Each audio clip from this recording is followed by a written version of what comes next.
ಈ ಮನೆತನದ ಮೇಲೆ ನಿನಗೆ ಎಷ್ಟು ನಿಷ್ಠೆ ಇದೆ ಅಂತ ಸಾಬೀತುಪಡಿಸು. ಇದು ನನ್ನ ಗಂಡ ನನ್ನ ಕಣ್ಣುಗಳಲ್ಲಿ ನೋಡುತ್ತಾ ಬೇಡಿಕೆ ಇಟ್ಟಿದ್ದ. ನನ್ನ ತಾಯಿಗೆ ನಿನ್ನ ಒಂದು ಕಿಡ್ನಿಯನ್ನ ಕೊಡು. ನಾನು ಒಪ್ಪಿಕೊಂಡೆ, ಕೇವಲ ಒಂದು ಆಶಯದ ಮೇಲೆ. ಬಹುಶಃ ಇದರಿಂದಾದರೂ ನನಗೆ ಈ ಮನೆಯಲ್ಲಿ ಹಕ್ಕಿನ ಸ್ಥಾನ ಸಿಗಬಹುದು ಎಂದು. ಆದರೆ ಶಸ್ತ್ರಚಿಕಿತ್ಸೆಯ ನಂತರ ನಡೆದದ್ದನ್ನ ನಾನು ಕನಸಿನಲ್ಲೂ ಯೋಚಿಸಿರಲಿಲ್ಲ. ಆಪರೇಷನ್ ಆದ 4 ದಿನಗಳ ನಂತರ ನನ್ನ ಗಂಡ ಜಯದೀಪ್ ನನ್ನ ಹಾಸ್ಪಿಟಲ್ ರೂಮ್ಗೆ ಬಂದ. ಆದರೆ ಅವನು ಒಬ್ಬನೇ ಇರಲಿಲ್ಲ. ಅವನ ಪಕ್ಕದಲ್ಲಿ ಒಬ್ಬ ಹೆಂಗಸು ನಿಂತಿದ್ದಳು. ಅವಳು ರಕ್ತದ ಬಣ್ಣದಂಥ ದಟ್ಟ ಕೆಂಪು ಬಣ್ಣದ 1 ಪೀಸ್ ಡ್ರೆಸ್ನಲ್ಲಿ ಮೇಲಿಂದ ಕೆಳಗಿನವರೆಗೆ ಅಲಂಕೃತಗೊಂಡಿದ್ದಳು. ಅವರ ಹಿಂದೆ ಒಬ್ಬ ನರ್ಸ್ ನನ್ನ ಅತ್ತೆ ವಸುಧಾ ದೇವಿಯವರನ್ನು ವೀಲ್ ಚೇರ್ ಮೇಲೆ ಕೂರಿಸಿ ಒಳಗೆ ಕರೆದುಕೊಂಡು ಬರುತ್ತಿದ್ದರು. ಜಯದೀಪ್ ನನ್ನ ಮೈ ಮೇಲೆ ಒಂದು ಕಾಕಿ ಬಣ್ಣದ ಲಕೋಟೆಯನ್ನು ಎಸೆದ. ಅದರಲ್ಲಿ ವಿಚ್ಛೇದನದ ಪತ್ರಗಳಿದ್ದವು. ಅವನ ಮುಖದಲ್ಲಿ ವಿಷಾದವಾಗ್ಲಿ ಅಥವಾ ಪಶ್ಚಾತ್ತಾಪವಾಗ್ಲಿ ಇರಲಿಲ್ಲ. ಆದರೆ ಒಂದು ವಿಷಯದ ಸುಳಿವು ಅವನಿಗೆ ಇರಲಿಲ್ಲ. ಕೇವಲ ನನಗೆ ಮಾತ್ರ ತಿಳಿದಿದ್ದ ಒಂದು ರಹಸ್ಯ. ನನ್ನ ಕಿಡ್ನಿ ನಿಜವಾಗಿಯೂ ಎಲ್ಲಿಗೆ ಹೋಗಿದೆ ಎಂಬುದು ಅವನಿಗೆ ತಿಳಿದಿರಲೇ ಇಲ್ಲ. ಈ ಸಂಪೂರ್ಣ ಕಥೆಯನ್ನ ಹೇಳುವ ಮೊದಲು ನನ್ನ ಈ ಪ್ರಯಾಣವನ್ನ ನಿಮ್ಮೊಂದಿಗೆ ಹಂಚಿಕೊಳ್ಳುವುದು ನನ್ನ ಗೌರವ ಎಂದು ನಾನು ಭಾವಿಸುತ್ತೇನೆ. ಬಹುಶಃ ನನ್ನ ಮಾತುಗಳಿಂದ ನಿಮಗೂ ಹೋರಾಡುವ ಶಕ್ತಿ ಸಿಗಬಹುದು. ನನಗೆ ಕೇವಲ 9 ವರ್ಷ ವಯಸ್ಸಿದ್ದಾಗ ಹಳೆಯ ಮುಂಬೈ-ಪುಣೆ ಎಕ್ಸ್‌ಪ್ರೆಸ್ ವೇನಲ್ಲಿ ನಡೆದ ಒಂದು ಭೀಕರ ಅಪಘಾತದಲ್ಲಿ ನನ್ನ ತಂದೆ ತಾಯಿ ನನ್ನನ್ನು ಅಗಲಿದರು. ಅತಿ ವೇಗವಾಗಿ ಬಂದ ಟ್ರಕ್ ಒಂದು ನಮ್ಮ ಕಾರಿಗೆ ಜೋರಾಗಿ ಗುದ್ದಿತ್ತು. ನನ್ನ ತಂದೆಗೆ ಕಾರನ್ನ ತಿರುಗಿಸಲು ಸಮಯವೇ ಸಿಗಲಿಲ್ಲ. ಡ್ರೈವರ್ ಪಕ್ಕದಲ್ಲಿ ಕುಳಿತಿದ್ದ. ನನ್ನ ತಾಯಿಗೆ ಆ ಡಿಕ್ಕಿಯ ಅತಿ ದೊಡ್ಡ ಪೆಟ್ಟು ಬಿದ್ದಿತ್ತು. ಆ ಒಂದು ಕ್ಷಣ ನನ್ನ ಜೀವನವನ್ನು 2 ತುಣುಕುಗಳನ್ನಾಗಿ ಮಾಡಿತು. ಒಂದು ಕಡೆ ಇದ್ದವು ನನ್ನ ಭೂತಕಾಲದ ಸಿಹಿ ನೆನಪುಗಳು, ತಾಯಿಯ ಕೈಯಿಂದ ಬರುತ್ತಿದ್ದ ಆ ಪ್ರೀತಿಯ ಸುಗಂಧ ಮತ್ತು ಭಾನುವಾರದ ಮುಂಜಾನೆ ತಂದೆಯ ಆ ಗಂಭೀರ ಧ್ವನಿ. ಅವರು ನನ್ನನ್ನು ಗಾಳಿಯಲ್ಲಿ ಎತ್ತಿ ಎಸೆಯುತ್ತಿದ್ದರು ಮತ್ತು ನಾನು ಕೆಳಗೆ ಬೀಳುವ ಮೊದಲೇ ಜಾಗರೂಕತೆಯಿಂದ ಹಿಡಿದುಕೊಳ್ಳುತ್ತಿದ್ದರು. ಮತ್ತೊಂದು ಕಡೆ ಇತ್ತು ನನ್ನ ವರ್ತಮಾನ. ಪುಣೆಯ ಒಂದು ಸರ್ಕಾರಿ ಅನಾಥಾಶ್ರಮದ ಆ ಕಠೋರ ಗೋಡೆಗಳು, ಕಬ್ಬಿಣದ ಮಂಚಗಳ ಸಾಲುಗಳು ಮತ್ತು ಅಲ್ಲಿನ ಕೆಲಸಗಾರರ ಕಲ್ಲಿನಂಥ ಮುಖಗಳು. ಅಲ್ಲಿನ ಸಿಬ್ಬಂದಿ ಪ್ರತಿ 6 ತಿಂಗಳಿಗೊಮ್ಮೆ ಬದಲಾಗುತ್ತಿದ್ದರು. ಆದ್ದರಿಂದ ನಮ್ಮ ಹೆಸರುಗಳನ್ನು ನೆನಪಿಟ್ಟುಕೊಳ್ಳುವ ತೊಂದರೆಯನ್ನು ಯಾರೂ ತೆಗೆದುಕೊಳ್ಳುತ್ತಿರಲಿಲ್ಲ. ಅನಾಥಾಶ್ರಮದಿಂದ ಹೊರಬರುವ ವಯಸ್ಸಾದ ಮೇಲೆ ನಾನು ಸ್ಥಳೀಯ ಕಾಲೇಜೊಂದರಲ್ಲಿ BCom ಪೂರ್ಣಗೊಳಿಸಿದೆ. ನನಗೆ ಅಂಕಿಅಂಶಗಳಲ್ಲಿ ತುಂಬಾ ಆಸಕ್ತಿ ಇತ್ತು ಎಂದೇನಲ್ಲ, ಆದರೆ ಕೇವಲ ಆ ಕೋರ್ಸ್ನಿಂದಾಗಿ ನನಗೆ ಹಾಸ್ಟೆಲ್ ಅಲ್ಲಿ ಉಳಿಯಲು ಅವಕಾಶ ಸಿಗುತ್ತದೆ ಎಂಬ ಕಾರಣಕ್ಕೆ ನಾನು ಆ ಆಯ್ಕೆಯನ್ನು ಆರಿಸಿಕೊಂಡೆ. ಕೈಯಲ್ಲಿ ಹಣವಿಲ್ಲ ಮತ್ತು ಹಿಂದೆ ಯಾರ ಬೆಂಬಲವೂ ಇಲ್ಲ. ಹಾಗಾಗಿ ಒಂದು ಸಣ್ಣ ಕೆಲಸ ಸಿಗುವುದು ಕೂಡ ನನಗೆ ದುಸ್ತರವಾಗಿತ್ತು. ಇಂಟರ್ವ್ಯೂಗೆ ಹೋದಾಗ ನನ್ನ ಬಯೋಡೇಟಾ ಮೇಲಿರುವ ಅನಾಥ ಎಂಬ ಮುದ್ರೆಯನ್ನ ನೋಡಿ ಮಾಲೀಕರು ನಾವು ತಿಳಿಸುತ್ತೇವೆ ಎನ್ನುತ್ತಿದ್ದರು. ಆದರೆ ಆ ಫೋನ್ ಕರೆ ಎಂದಿಗೂ ಬರುತ್ತಿರಲಿಲ್ಲ. ಕೊನೆಗೂ ನಾನು ಮುಂಬೈ ತಲುಪಿದೆ. ಅಲ್ಲಿನ ಒಂದು ದೊಡ್ಡ ಉಪನಗರದ ಐಷಾರಾಮಿ ಬೂಟಿಕ್ನಲ್ಲಿ ನನಗೆ ಸೇಲ್ಸ್ ಗರ್ಲ್ ಆಗಿ ಕೆಲಸ ಸಿಕ್ಕಿತು. ಕೆಲಸವೇನು ಕಷ್ಟದಾಗಿರಲಿಲ್ಲ ಮತ್ತು ಸಂಬಳವು ಅಷ್ಟಕ್ಕಷ್ಟೇ ಇತ್ತು. ಆದರೆ ಕನಿಷ್ಠ ಇಡೀ ದಿನ ಕಣ್ಣಿಗೆ ತಂಪು ನೀಡುವ ಸುಂದರ ವಸ್ತುಗಳ ಸಹವಾಸದಲ್ಲಿ ನಾನಿರುತ್ತಿದ್ದೆ. ಯಾವಾಗಲಾದರೂ ನನ್ನ ಅದೃಷ್ಟ ಖುಲಾಯಿಸುತ್ತದೆ. ವಿಧಿಯು ನನ್ನ ಬಾಲ್ಯದಲ್ಲಿ ಏನನ್ನ ಕಿತ್ತುಕೊಂಡಿದೆಯೋ ಅದನ್ನ ಬಡ್ಡಿ ಸಮೇತ ಮರಳಿ ನೀಡುತ್ತದೆ ಎಂಬ ಒಂದೇ ಆಶಯ ಮನಸ್ಸಿನಲ್ಲಿತ್ತು. ಜಯದೀಪ್ ಸರ್ದೇಸಾಯಿ ನನ್ನ ಜೀವನದಲ್ಲಿ 2.5 ವರ್ಷಗಳ ಹಿಂದೆ ಬಂದ. ಅವನು ತನ್ನ ತಾಯಿಯ ಹುಟ್ಟುಹಬ್ಬಕ್ಕಾಗಿ ಉಡುಗೊರೆ ತೆಗೆದುಕೊಳ್ಳಲು ಅಂಗಡಿಗೆ ಬಂದಿದ್ದ. ಸಿಲ್ಕ್ ಸೀರೆಗಳು ಮತ್ತು ಪೈಥಾನಿ ಸ್ಕಾರ್ಫ್ಗಳನ್ನು ನೋಡುತ್ತಾ ಅವನು 1 ಗಂಟೆ ಕಳೆದ. ಅವನು ಎತ್ತರ, ಸುಂದರ ಮತ್ತು ಹಣದ ಕೊರತೆ ಎಂದಿಗೂ ಕಾಣದ ಶ್ರೀಮಂತಿಕೆಯ ದರ್ಪ ಅವನ ನಡವಳಿಕೆಯಲ್ಲಿತ್ತು. ಬೆಲೆಯ ಟ್ಯಾಗ್ ನೋಡದೆ ವಸ್ತುಗಳನ್ನು ಖರೀದಿಸುವವರ ಪೈಕಿ ಅವನು ಒಬ್ಬನಾಗಿದ್ದ. ನಾನು ಅವನಿಗೆ ಕೈಯಿಂದ ಚಿತ್ರಿಸಿದ ಸಿಲ್ಕ್ ಸ್ಕಾರ್ಫ್ ಆಯ್ಕೆ ಮಾಡಲು ಸಹಾಯ ಮಾಡಿದೆ. ನನಗೆ ಕಮಿಷನ್ ಅವಶ್ಯಕತೆ ಇದ್ರೂ ಸಹ ನಾನು ಅವನಿಗೆ ಅಂಗಡಿಯ ಅತ್ಯಂತ ದುಬಾರಿ ವಸ್ತುವನ್ನು ಅಂಟಿಸಲು ಪ್ರಯತ್ನಿಸಲಿಲ್ಲ. ನನ್ನ ಈ ನಡವಳಿಕೆಯಿಂದ ಅವನು ಪ್ರಭಾವಿತನಾದ. ಅವನು ನನ್ನ ಕಡೆ ಒಂದು ವಿಶೇಷ ಕುತೂಹಲದಿಂದ ನೋಡಿ, ನೀನ್ ಯಾವಾಗಲೂ ಗ್ರಾಹಕರೊಂದಿಗೆ ಇಷ್ಟೊಂದು ಶಾಂತವಾಗಿ ಮಾತನಾಡ್ತೀಯಾ ಎಂದು ತನ್ನ ಅನ್ಲಿಮಿಟೆಡ್ ಬ್ಲ್ಯಾಕ್ ಕ್ರೆಡಿಟ್ ಕಾರ್ಡ್ ಅನ್ನ ಕೌಂಟರ್ ಮೇಲೆ ಇಡುತ್ತಾ ಕೇಳಿದ. ನಾನು ಇನ್ಯಾವ ರೀತಿ ಮಾತನಾಡಬೇಕು ಎಂದು ನಾನು ನಗುತ್ತಾ ಉತ್ತರಿಸಿದೆ. ಜನರು ಸಾಮಾನ್ಯವಾಗಿ ಒಂದು ಸುಳ್ಳು ಪ್ರಶಂಸೆ ಮಾಡುತ್ತಾರೆ ಅಥವಾ ಎದುರಿಗಿದ್ದವರನ್ನ ಕೀಳಾಗಿ ಕಾಣುತ್ತಾರೆ. ನಾನು ಈ ಎರಡನ್ನೂ ಮಾಡೋದಿಲ್ಲ. ಮರುದಿನ ಅವನು ಮತ್ತೆ ಬಂದ, ನಮ್ಮ ಸ್ಟಾಕ್ನಲ್ಲೇ ಇಲ್ಲದ ಅಂತಹ ಒಂದು ಸ್ಕಾರ್ಫ್ಗಾಗಿ. ಅನಂತರ ಅವನು ಪ್ರತಿದಿನ ಬರತೊಡಗಿದ, ಕೇವಲ ಮಾತನಾಡಲು. ನಾನು ಹೊಸ ಕಲೆಕ್ಷನ್ಗಳನ್ನ ಜೋಡಿಸುತ್ತಿರುವಾಗ ಅವನು ಕೌಂಟರ್ ಮೇಲೆ ಕೈಯೂರಿ ಗಂಟೆಗಟ್ಟಲೆ ಹರಟೆ ಹೊಡೆಯುತ್ತಿದ್ದ. 1 ತಿಂಗಳ ನಂತರ ಅವನು ನನ್ನನ್ನು ಡಿನ್ನರ್ಗಾಗಿ ಅಂತಹ ಒಂದು 5 ಸ್ಟಾರ್ ಹೋಟೆಲ್ಗೆ ಕರೆದುಕೊಂಡು ಹೋದ. ಅದನ್ನು ನಾನು ಕೇವಲ ಮ್ಯಾಗಝಿನ್ಗಳಲ್ಲಿ ಮಾತ್ರ ನೋಡಿದ್ದೆ. ನಾನು ಅವನ ಎದುರು ಕುಳಿತಿದ್ದೆ.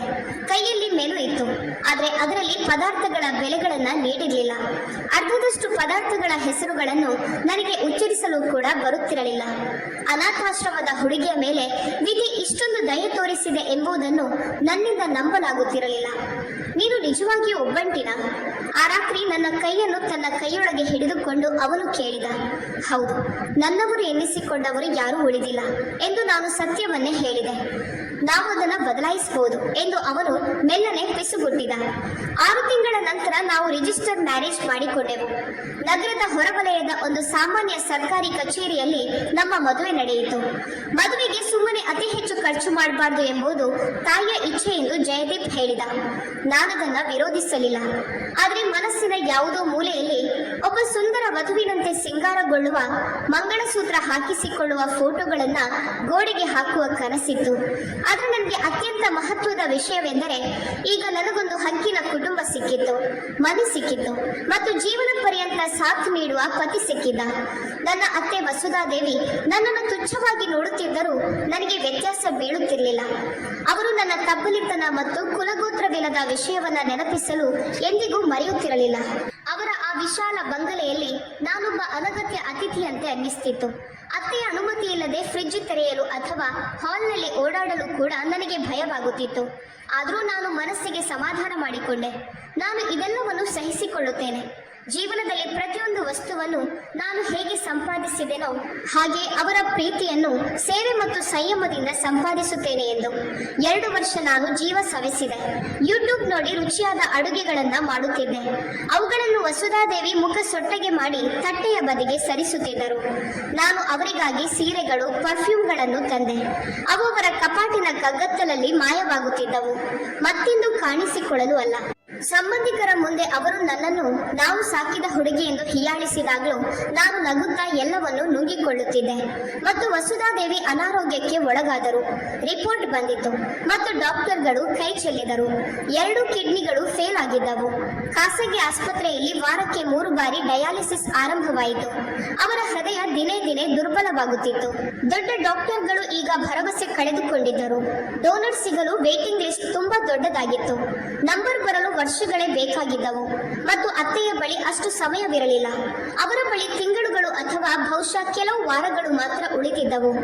ಆಸ್ಪತ್ರೆಯ ಕಾರಿಡಾರ್ನಲ್ಲಿ ಜಯದೀಪ್ ಈ ವಿಷಯವನ್ನು ಪ್ರಸ್ತಾಪಿಸಿದ. ಗಾಜಿನ ಗೋಡೆಯ ಆಚೆ ವಸುಧಾದೇವಿ ಅವರು ಡಯಾಲಿಸ್ ಯಂತ್ರಕ್ಕೆ ಜೋಡಿಸಲ್ಪಟ್ಟ ಸ್ಥಿತಿಯಲ್ಲಿ ಮಲಗಿದ್ದರು. ಅಲ್ಲಿ ಆ ಆಸ್ಪತ್ರೆಯ ತಣ್ಣನೆಯ ನೆಲದ ಮೇಲೆ ಜಯದೀಪ್ ನನ್ನೆದುರು ಮೊಣಕಾಲೂರಿ ಕುಳಿತು ನನ್ನ ಕೈಗಳನ್ನು ತನ್ನ ಕೈಯೊಳಗೆ ಹಿಡಿದುಕೊಂಡನು. ಇಂತಹ ದೃಶ್ಯವನ್ನ ನಾನು ಕೇವಲ ಸಿನಿಮಾಗಳಲ್ಲಿ ನೋಡಿದ್ದೆ. ನಾನೇನು ಕೇಳುತ್ತಿದ್ದೇನೆ ಎಂಬುದು ನನಗೆ ತಿಳಿದಿದೆ. ಅವನ ಧ್ವನಿ ನಡುಗುತ್ತಿತ್ತು. ನನಗೆ ಗೊತ್ತು, ಇದು ತುಂಬಾ ದೊಡ್ಡ ಬೇಡಿಕೆ ಎಂದು. ಆದರೆ ಈ ಜಗತ್ತಿನಲ್ಲಿ ಅವರನ್ನು ಉಳಿಸಲು ನಿನ್ನಿಂದ ಮಾತ್ರ ಸಾಧ್ಯ. ನಾನು ನಿನ್ನ ರಿಪೋರ್ಟ್ಗಳನ್ನ ಚೆಕ್ ಮಾಡಿದ್ದೇನೆ ಅಮೃತ. ನಿನ್ಗೆ ನೆನಪಿದೆಯಾ? 6 ತಿಂಗಳ ಹಿಂದೆ ನಾವು ನಿನ್ನ ಫುಲ್ ಬಾಡಿ ಚೆಕಪ್ ಮಾಡಿಸಿದ್ದೆವು. ನಾನು ಡಾಕ್ಟರ್ಗಳಿಗೆ ಆಗಲೇ ಮ್ಯಾಚ್ ಚೆಕ್ ಮಾಡಲು ಹೇಳಿದ್ದೆ, ಕೇವಲ ಒಂದು ಸಾಧ್ಯತೆಯಾಗಿ ಅಷ್ಟೇ. ಮತ್ತು ನೀನು ಪರ್ಫೆಕ್ಟ್ ಮ್ಯಾಚ್ ಆಗಿದೆಯಾ.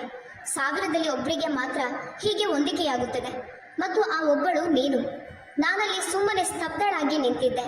ತಲೆಯಲ್ಲಿ ಆಲೋಚನೆಗಳ ಬಿರುಗಾಳಿ ಎದ್ದಿತ್ತು.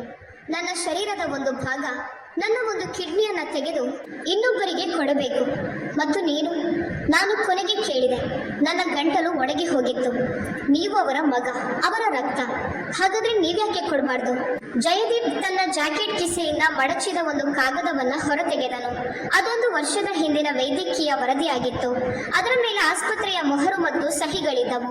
ಹೊಂದುವುದಿಲ್ಲ ಎಂದು ಅವನು ಹತಾಶೆಯಿಂದ ಹೇಳಿದನು. ಅಮ್ಮನಿಗೆ ಕಾಯಿಲೆ ಇರುವುದು ತಿಳಿದ ಕೂಡಲೇ ಮೊದಲು ಟೆಸ್ಟ್ ಮಾಡಿಸಿಕೊಂಡವನು ನಾನೇ. ನಿನಗೇನು ಅನ್ನಿಸುತ್ತದೆ? ನಾನೇ ಕೊಡಲು ಸಾಧ್ಯವಾಗಿದ್ದರೆ ನಿನ್ನ ಹತ್ತಿರ ಕೇಳುತ್ತಿದ್ದೇನೆ. ಸಾಧ್ಯವಿದ್ದಿದ್ದರೆ ನನ್ನ 2 ಕಿಡ್ನಿಗಳನ್ನು ನನ್ನ ತಾಯಿಗೆ ಕೊಡುತ್ತಿದ್ದೆ. ನಾನು ಆ ಕಾಗದದ ಮೇಲಿನ ಸಾಲುಗಳನ್ನು ನೋಡುತ್ತಿದ್ದೆ. ಇಂಗ್ಲಿಷ್ನ ಆ ಕಠಿಣ ವೈದ್ಯಕೀಯ ಹೆಸರುಗಳು ಮತ್ತು ಲ್ಯಾಟಿನ್ ಪದಗಳು ನನಗೇನು ಅರ್ಥವಾಗುತ್ತಿರಲಿಲ್ಲ. ನಾನು ಅವನನ್ನ ನಂಬಿದೆ, ಯಾಕಂದ್ರೆ ನನಗೆ ಅವನನ್ನ ನಂಬಲೇಬೇಕಿತ್ತು. ನನಗೆ ಬೇರೆ ಯಾವುದೂ ತಿಳಿದಿರಲಿಲ್ಲ. ನನ್ನ ಸಂಪೂರ್ಣ ಜೀವನವು ಮನುಷ್ಯರು ಮೂಲತಃ ಒಳ್ಳೆಯವರು ಎಂಬ ಆಶಯದ ಮೇಲೆ ನಿಂತಿತ್ತು. ಜಯದೀಪ್ಗೆ ಬೇರೆ ಯಾವುದಾದ್ರೂ ದಾರಿ ಇದ್ದಿದ್ದರೆ ಖಂಡಿತವಾಗಿಯೂ ನನ್ನ ಬಳಿ ಇದನ್ನ ಕೇಳುತ್ತಿರಲಿಲ್ಲ. ಅವನಿಗೆ ನನ್ನ ಮೇಲೆ ಪ್ರೀತಿ ಇತ್ತು ಅಲ್ವಾ? ಮುಂದಿನ 3 ದಿನಗಳ ಕಾಲ ಅವನು ನನಗೆ ಉಸಿರಾಡಲು ಬಿಡಲಿಲ್ಲ. ಯೋಚಿಸಲು ಸಮಯವಿರಲಿಲ್ಲ. ಯಾರೊಂದಿಗೂ ಮಾತನಾಡಲು ಸಮಯವಿರಲಿಲ್ಲ. ಅವನು ನನಗೆ ಬೆಡ್ಗೆ ಕಾಫಿ ತಂದು ಕೊಡುತ್ತಿದ್ದ. ಪ್ರೀತಿಯಿಂದ ನನ್ನ ಕೂದಲನ್ನ ಸವರುತ್ತಿದ್ದ. ಸರಿಯಾದ ಸಮಯದಲ್ಲಿ ಸರಿಯಾದ ಮಾತುಗಳನ್ನೇ ಆಡುತ್ತಿದ್ದ. ಅವನು ನನ್ನನ್ನು ಎಷ್ಟು ಗಟ್ಟಿಯಾಗಿ ಅಪ್ಪಿಕೊಂಡನೆಂದರೆ ನಾನು ನನ್ನ ಭಯವನ್ನೇ ಮರೆತು ಹೋದೆ. ಈಗ ನೀನು ನಿಜವಾದ ಅರ್ಥದಲ್ಲಿ ಈ ಮನೆಯ ಭಾಗವಾಗುತ್ತೀಯ. ಅವನು ರಾತ್ರಿಯ ಕತ್ತಲಲ್ಲಿ ಪಿಸುಗುಟ್ಟುತ್ತಿದ್ದನು. ಕೇವಲ ಮ್ಯಾರೇಜ್ ಸರ್ಟಿಫಿಕೇಟ್ ಮೇಲಿನ ಹೆಸರಲ್ಲ, ಬದಲಿಗೆ ರಕ್ತ ಮಾಂಸದಿಂದ ನೀನು ನಮ್ಮವಳಾಗುತ್ತೀಯ. ನನ್ನ ತಾಯಿ ನಿನ್ನನ್ನು ಸ್ವಂತ ಮಗಳಂತೆ ಪ್ರೀತಿಸ್ತಾರೆ ಎಂದು ಪ್ರಮಾಣ ಮಾಡುತ್ತೇನೆ. ಮತ್ತು ಆಪರೇಷನ್ ಮುಗಿದ ಮೇಲೆ ನಾವಿಬ್ಬರು, ಕೇವಲ ನೀನು ಮತ್ತು ನಾನು, ಮಾಲ್ಡೀವ್ಸ್ಗೆ ಹೋಗೋಣ. ಪೂರ್ತಿ 1 ತಿಂಗಳು ನಿನ್ಗೆ ಈ ಸುಖದ ಅಧಿಕಾರವಿದೆ ಅಮೃತ. ನಾನು ಮನಸ್ಸಿನಲ್ಲೇ ವಸುಧಾದೇವಿಯವರ ಮುಖದಲ್ಲಿನ ಕೃತಜ್ಞತೆಯ ನಗುವನ್ನ ಕಲ್ಪಿಸಿಕೊಂಡೆ. ಅವರು ಮೊದಲ ಬಾರಿಗೆ ಪ್ರೀತಿಯಿಂದ ಆ ತುಚ್ಛತೆಯನ್ನ ದೂರವಿಟ್ಟು ನನ್ನನ್ನು ಅಪ್ಪಿಕೊಳ್ಳುತ್ತಿದ್ದಾರೆ ಎಂಬ ದೃಶ್ಯವನ್ನು ಕಣ್ಣೆದುರು ತಂದುಕೊಂಡೆ. ಅವರು ಥ್ಯಾಂಕ್ ಯು ಮಗಳೇ ಎಂದು ಹೇಳುತ್ತಿದ್ದಾರೆ. ಶಸ್ತ್ರಚಿಕಿತ್ಸೆಯ ಭಯ ಎಲ್ಲಿಯೋ ದೂರ ಓಡಿ ಹೋಗಿತ್ತು. ನನಗೆ ಯಾರದ್ದಾದ್ರೂ ಹಕ್ಕಿನವಳಾಗಬೇಕಿತ್ತು. ನನ್ನ ಬೆಲೆಯನ್ನು ಸಾಬೀತುಪಡಿಸಲು ಇದೇ ಒಂದು ಅವಕಾಶವಾಗಿತ್ತು. ಮಾತುಗಳಿಂದಲ್ಲ, ಬದಲಿಗೆ ತ್ಯಾಗದಿಂದ. ಸರಿ ಎಂದು 3ನೇ ದಿನ ನಾನು ಹೇಳಿದೆ. ನನ್ನ ಸ್ವಂತ ಧ್ವನಿಯೇ ನನಗೆ ಅಪರಿಚಿತವಾಗಿ ಕೇಳಿಸುತ್ತಿತ್ತು. ನಾನು ತಯಾರಿದ್ದೇನೆ. ಜಯದೀಪ್ ನನ್ನನ್ನು ಹತ್ತಿರಕ್ಕೆ ಎಳೆದುಕೊಂಡನು. ನನ್ನ ತಲೆಯನ್ನು ಅವನ ಎದೆಯ ಮೇಲೆ ಇರಿಸಿಕೊಂಡನು. ಆ ಕಾರಣದಿಂದಲೇ ಅವನ ತುಟಿಗಳ ಮೇಲೆ ಬಂದ ಆ ವಿಜಯದ ಕುತಂತ್ರದ ನಗು ನನಗೆ ಕಾಣಿಸಲೇ ಇಲ್ಲ. ಶಸ್ತ್ರಚಿಕಿತ್ಸೆಯ ಹಿಂದಿನ ದಿನ ನಾನು ಆಸ್ಪತ್ರೆಯ ಡೀನ್ ಕಚೇರಿಯಲ್ಲಿ ಕುಳಿತು ಕಾಗದ ಪತ್ರಗಳ ಮೇಲೆ ಸಹಿ ಮಾಡುತ್ತಿದ್ದೆ. ಕಾಗದಗಳ ರಾಶಿ ಬೆಳೆಯುತ್ತಲೇ ಇತ್ತು. ಸಮ್ಮತಿ ಪತ್ರ, ರಿಸ್ಕ್ ಪತ್ರ, ಆಸ್ಪತ್ರೆಯ ನಿಯಮಗಳು, ಪ್ರತಿಯೊಂದರ ಮೇಲೆಯೂ ನಂಬರ್ ಮತ್ತು ಮೊಹರುಗಳಿದ್ದವು. ಸರಿಯಾಗಿ ನಿದ್ದೆ ಇಲ್ಲದ ಕಾರಣ ತಲೆ ಧಿಂಬೆಂದಿತ್ತು. ಕಣ್ಣೆದುರಿನ ಸಾಲುಗಳು ಅಸ್ಪಷ್ಟವಾಗಿ ಕಾಣುತ್ತಿದ್ದವು. ಇಲ್ಲಿ ಇನ್ನೊಂದು ಸಹಿ ಮಾಡು. ಜಯದೀಪ್ ಒಂದು ನಿಯಮದ ಕಡೆಗೆ ಬೆರಳು ತೋರಿಸುತ್ತಾ ಹೇಳಿದನು. ಅವನ ಧ್ವನಿ ತೀರಾ ಮಾಮೂಲಿಯಾಗಿತ್ತು. ಯಾವುದೋ ವ್ಯವಹಾರ ಮಾಡುತ್ತಿರುವಂತೆ ಇತ್ತು. ಕೇವಲ ಸ್ಟ್ಯಾಂಡರ್ಡ್ ಫಾರ್ಮಾಲಿಟಿ ಅಷ್ಟೇ. ಬ್ಯಾಕಪ್ ಪ್ಲಾನ್ ಆಗಿ ಎಲ್ಲ ಆಸ್ಪತ್ರೆಗಳಲ್ಲೂ ಇದು ಇರುತ್ತದೆ. ನಾನು ಅದರ ಅರ್ಥವನ್ನ ಸರಿಯಾಗಿ ಗ್ರಹಿಸದೆಯೇ ಓದಿದೆ. ಒಂದು ವೇಳೆ ಮುಖ್ಯ ರೋಗಿಗೆ ಕೊನೆಯ ಕ್ಷಣದಲ್ಲಿ ವೈದ್ಯಕೀಯ ಕಾರಣಗಳಿಂದ ಅವಯವವನ್ನು ಸ್ವೀಕರಿಸಲು ಸಾಧ್ಯವಾಗದಿದ್ದರೆ ಆ ಅವಯವವನ್ನು ಬೇರೆ ರೋಗಿಗೆ ಬಳಸಲು ಅನುಮತಿ ಇತ್ಯಾದಿ. ನನಗೆ ಬೇಕಿತ್ತು. ನನಗೆ ಕೇವಲ ಇದೆಲ್ಲವನ್ನು ಮುಗಿಸಬೇಕಿತ್ತು. 1 ವಾರದ ನಂತರ ನನಗೆ ಎಚ್ಚರವಾಗಬೇಕು. ಹೊಲಿಗೆಗಳು ಗುಣವಾಗುತ್ತಿರಬೇಕು. ನೋವು ಮುಗಿದಿರಬೇಕು ಮತ್ತು ಅತ್ತೆ ನನ್ನನ್ನು ಪ್ರೀತಿಯಿಂದ ನೋಡುತ್ತಿರಬೇಕು ಎಂದು ಬಯಸಿದ್ದೆ. ನಾನು ಆ ಕಾಗದದ ಮೇಲೆ ಸಹಿ ಮಾಡಿದೆ.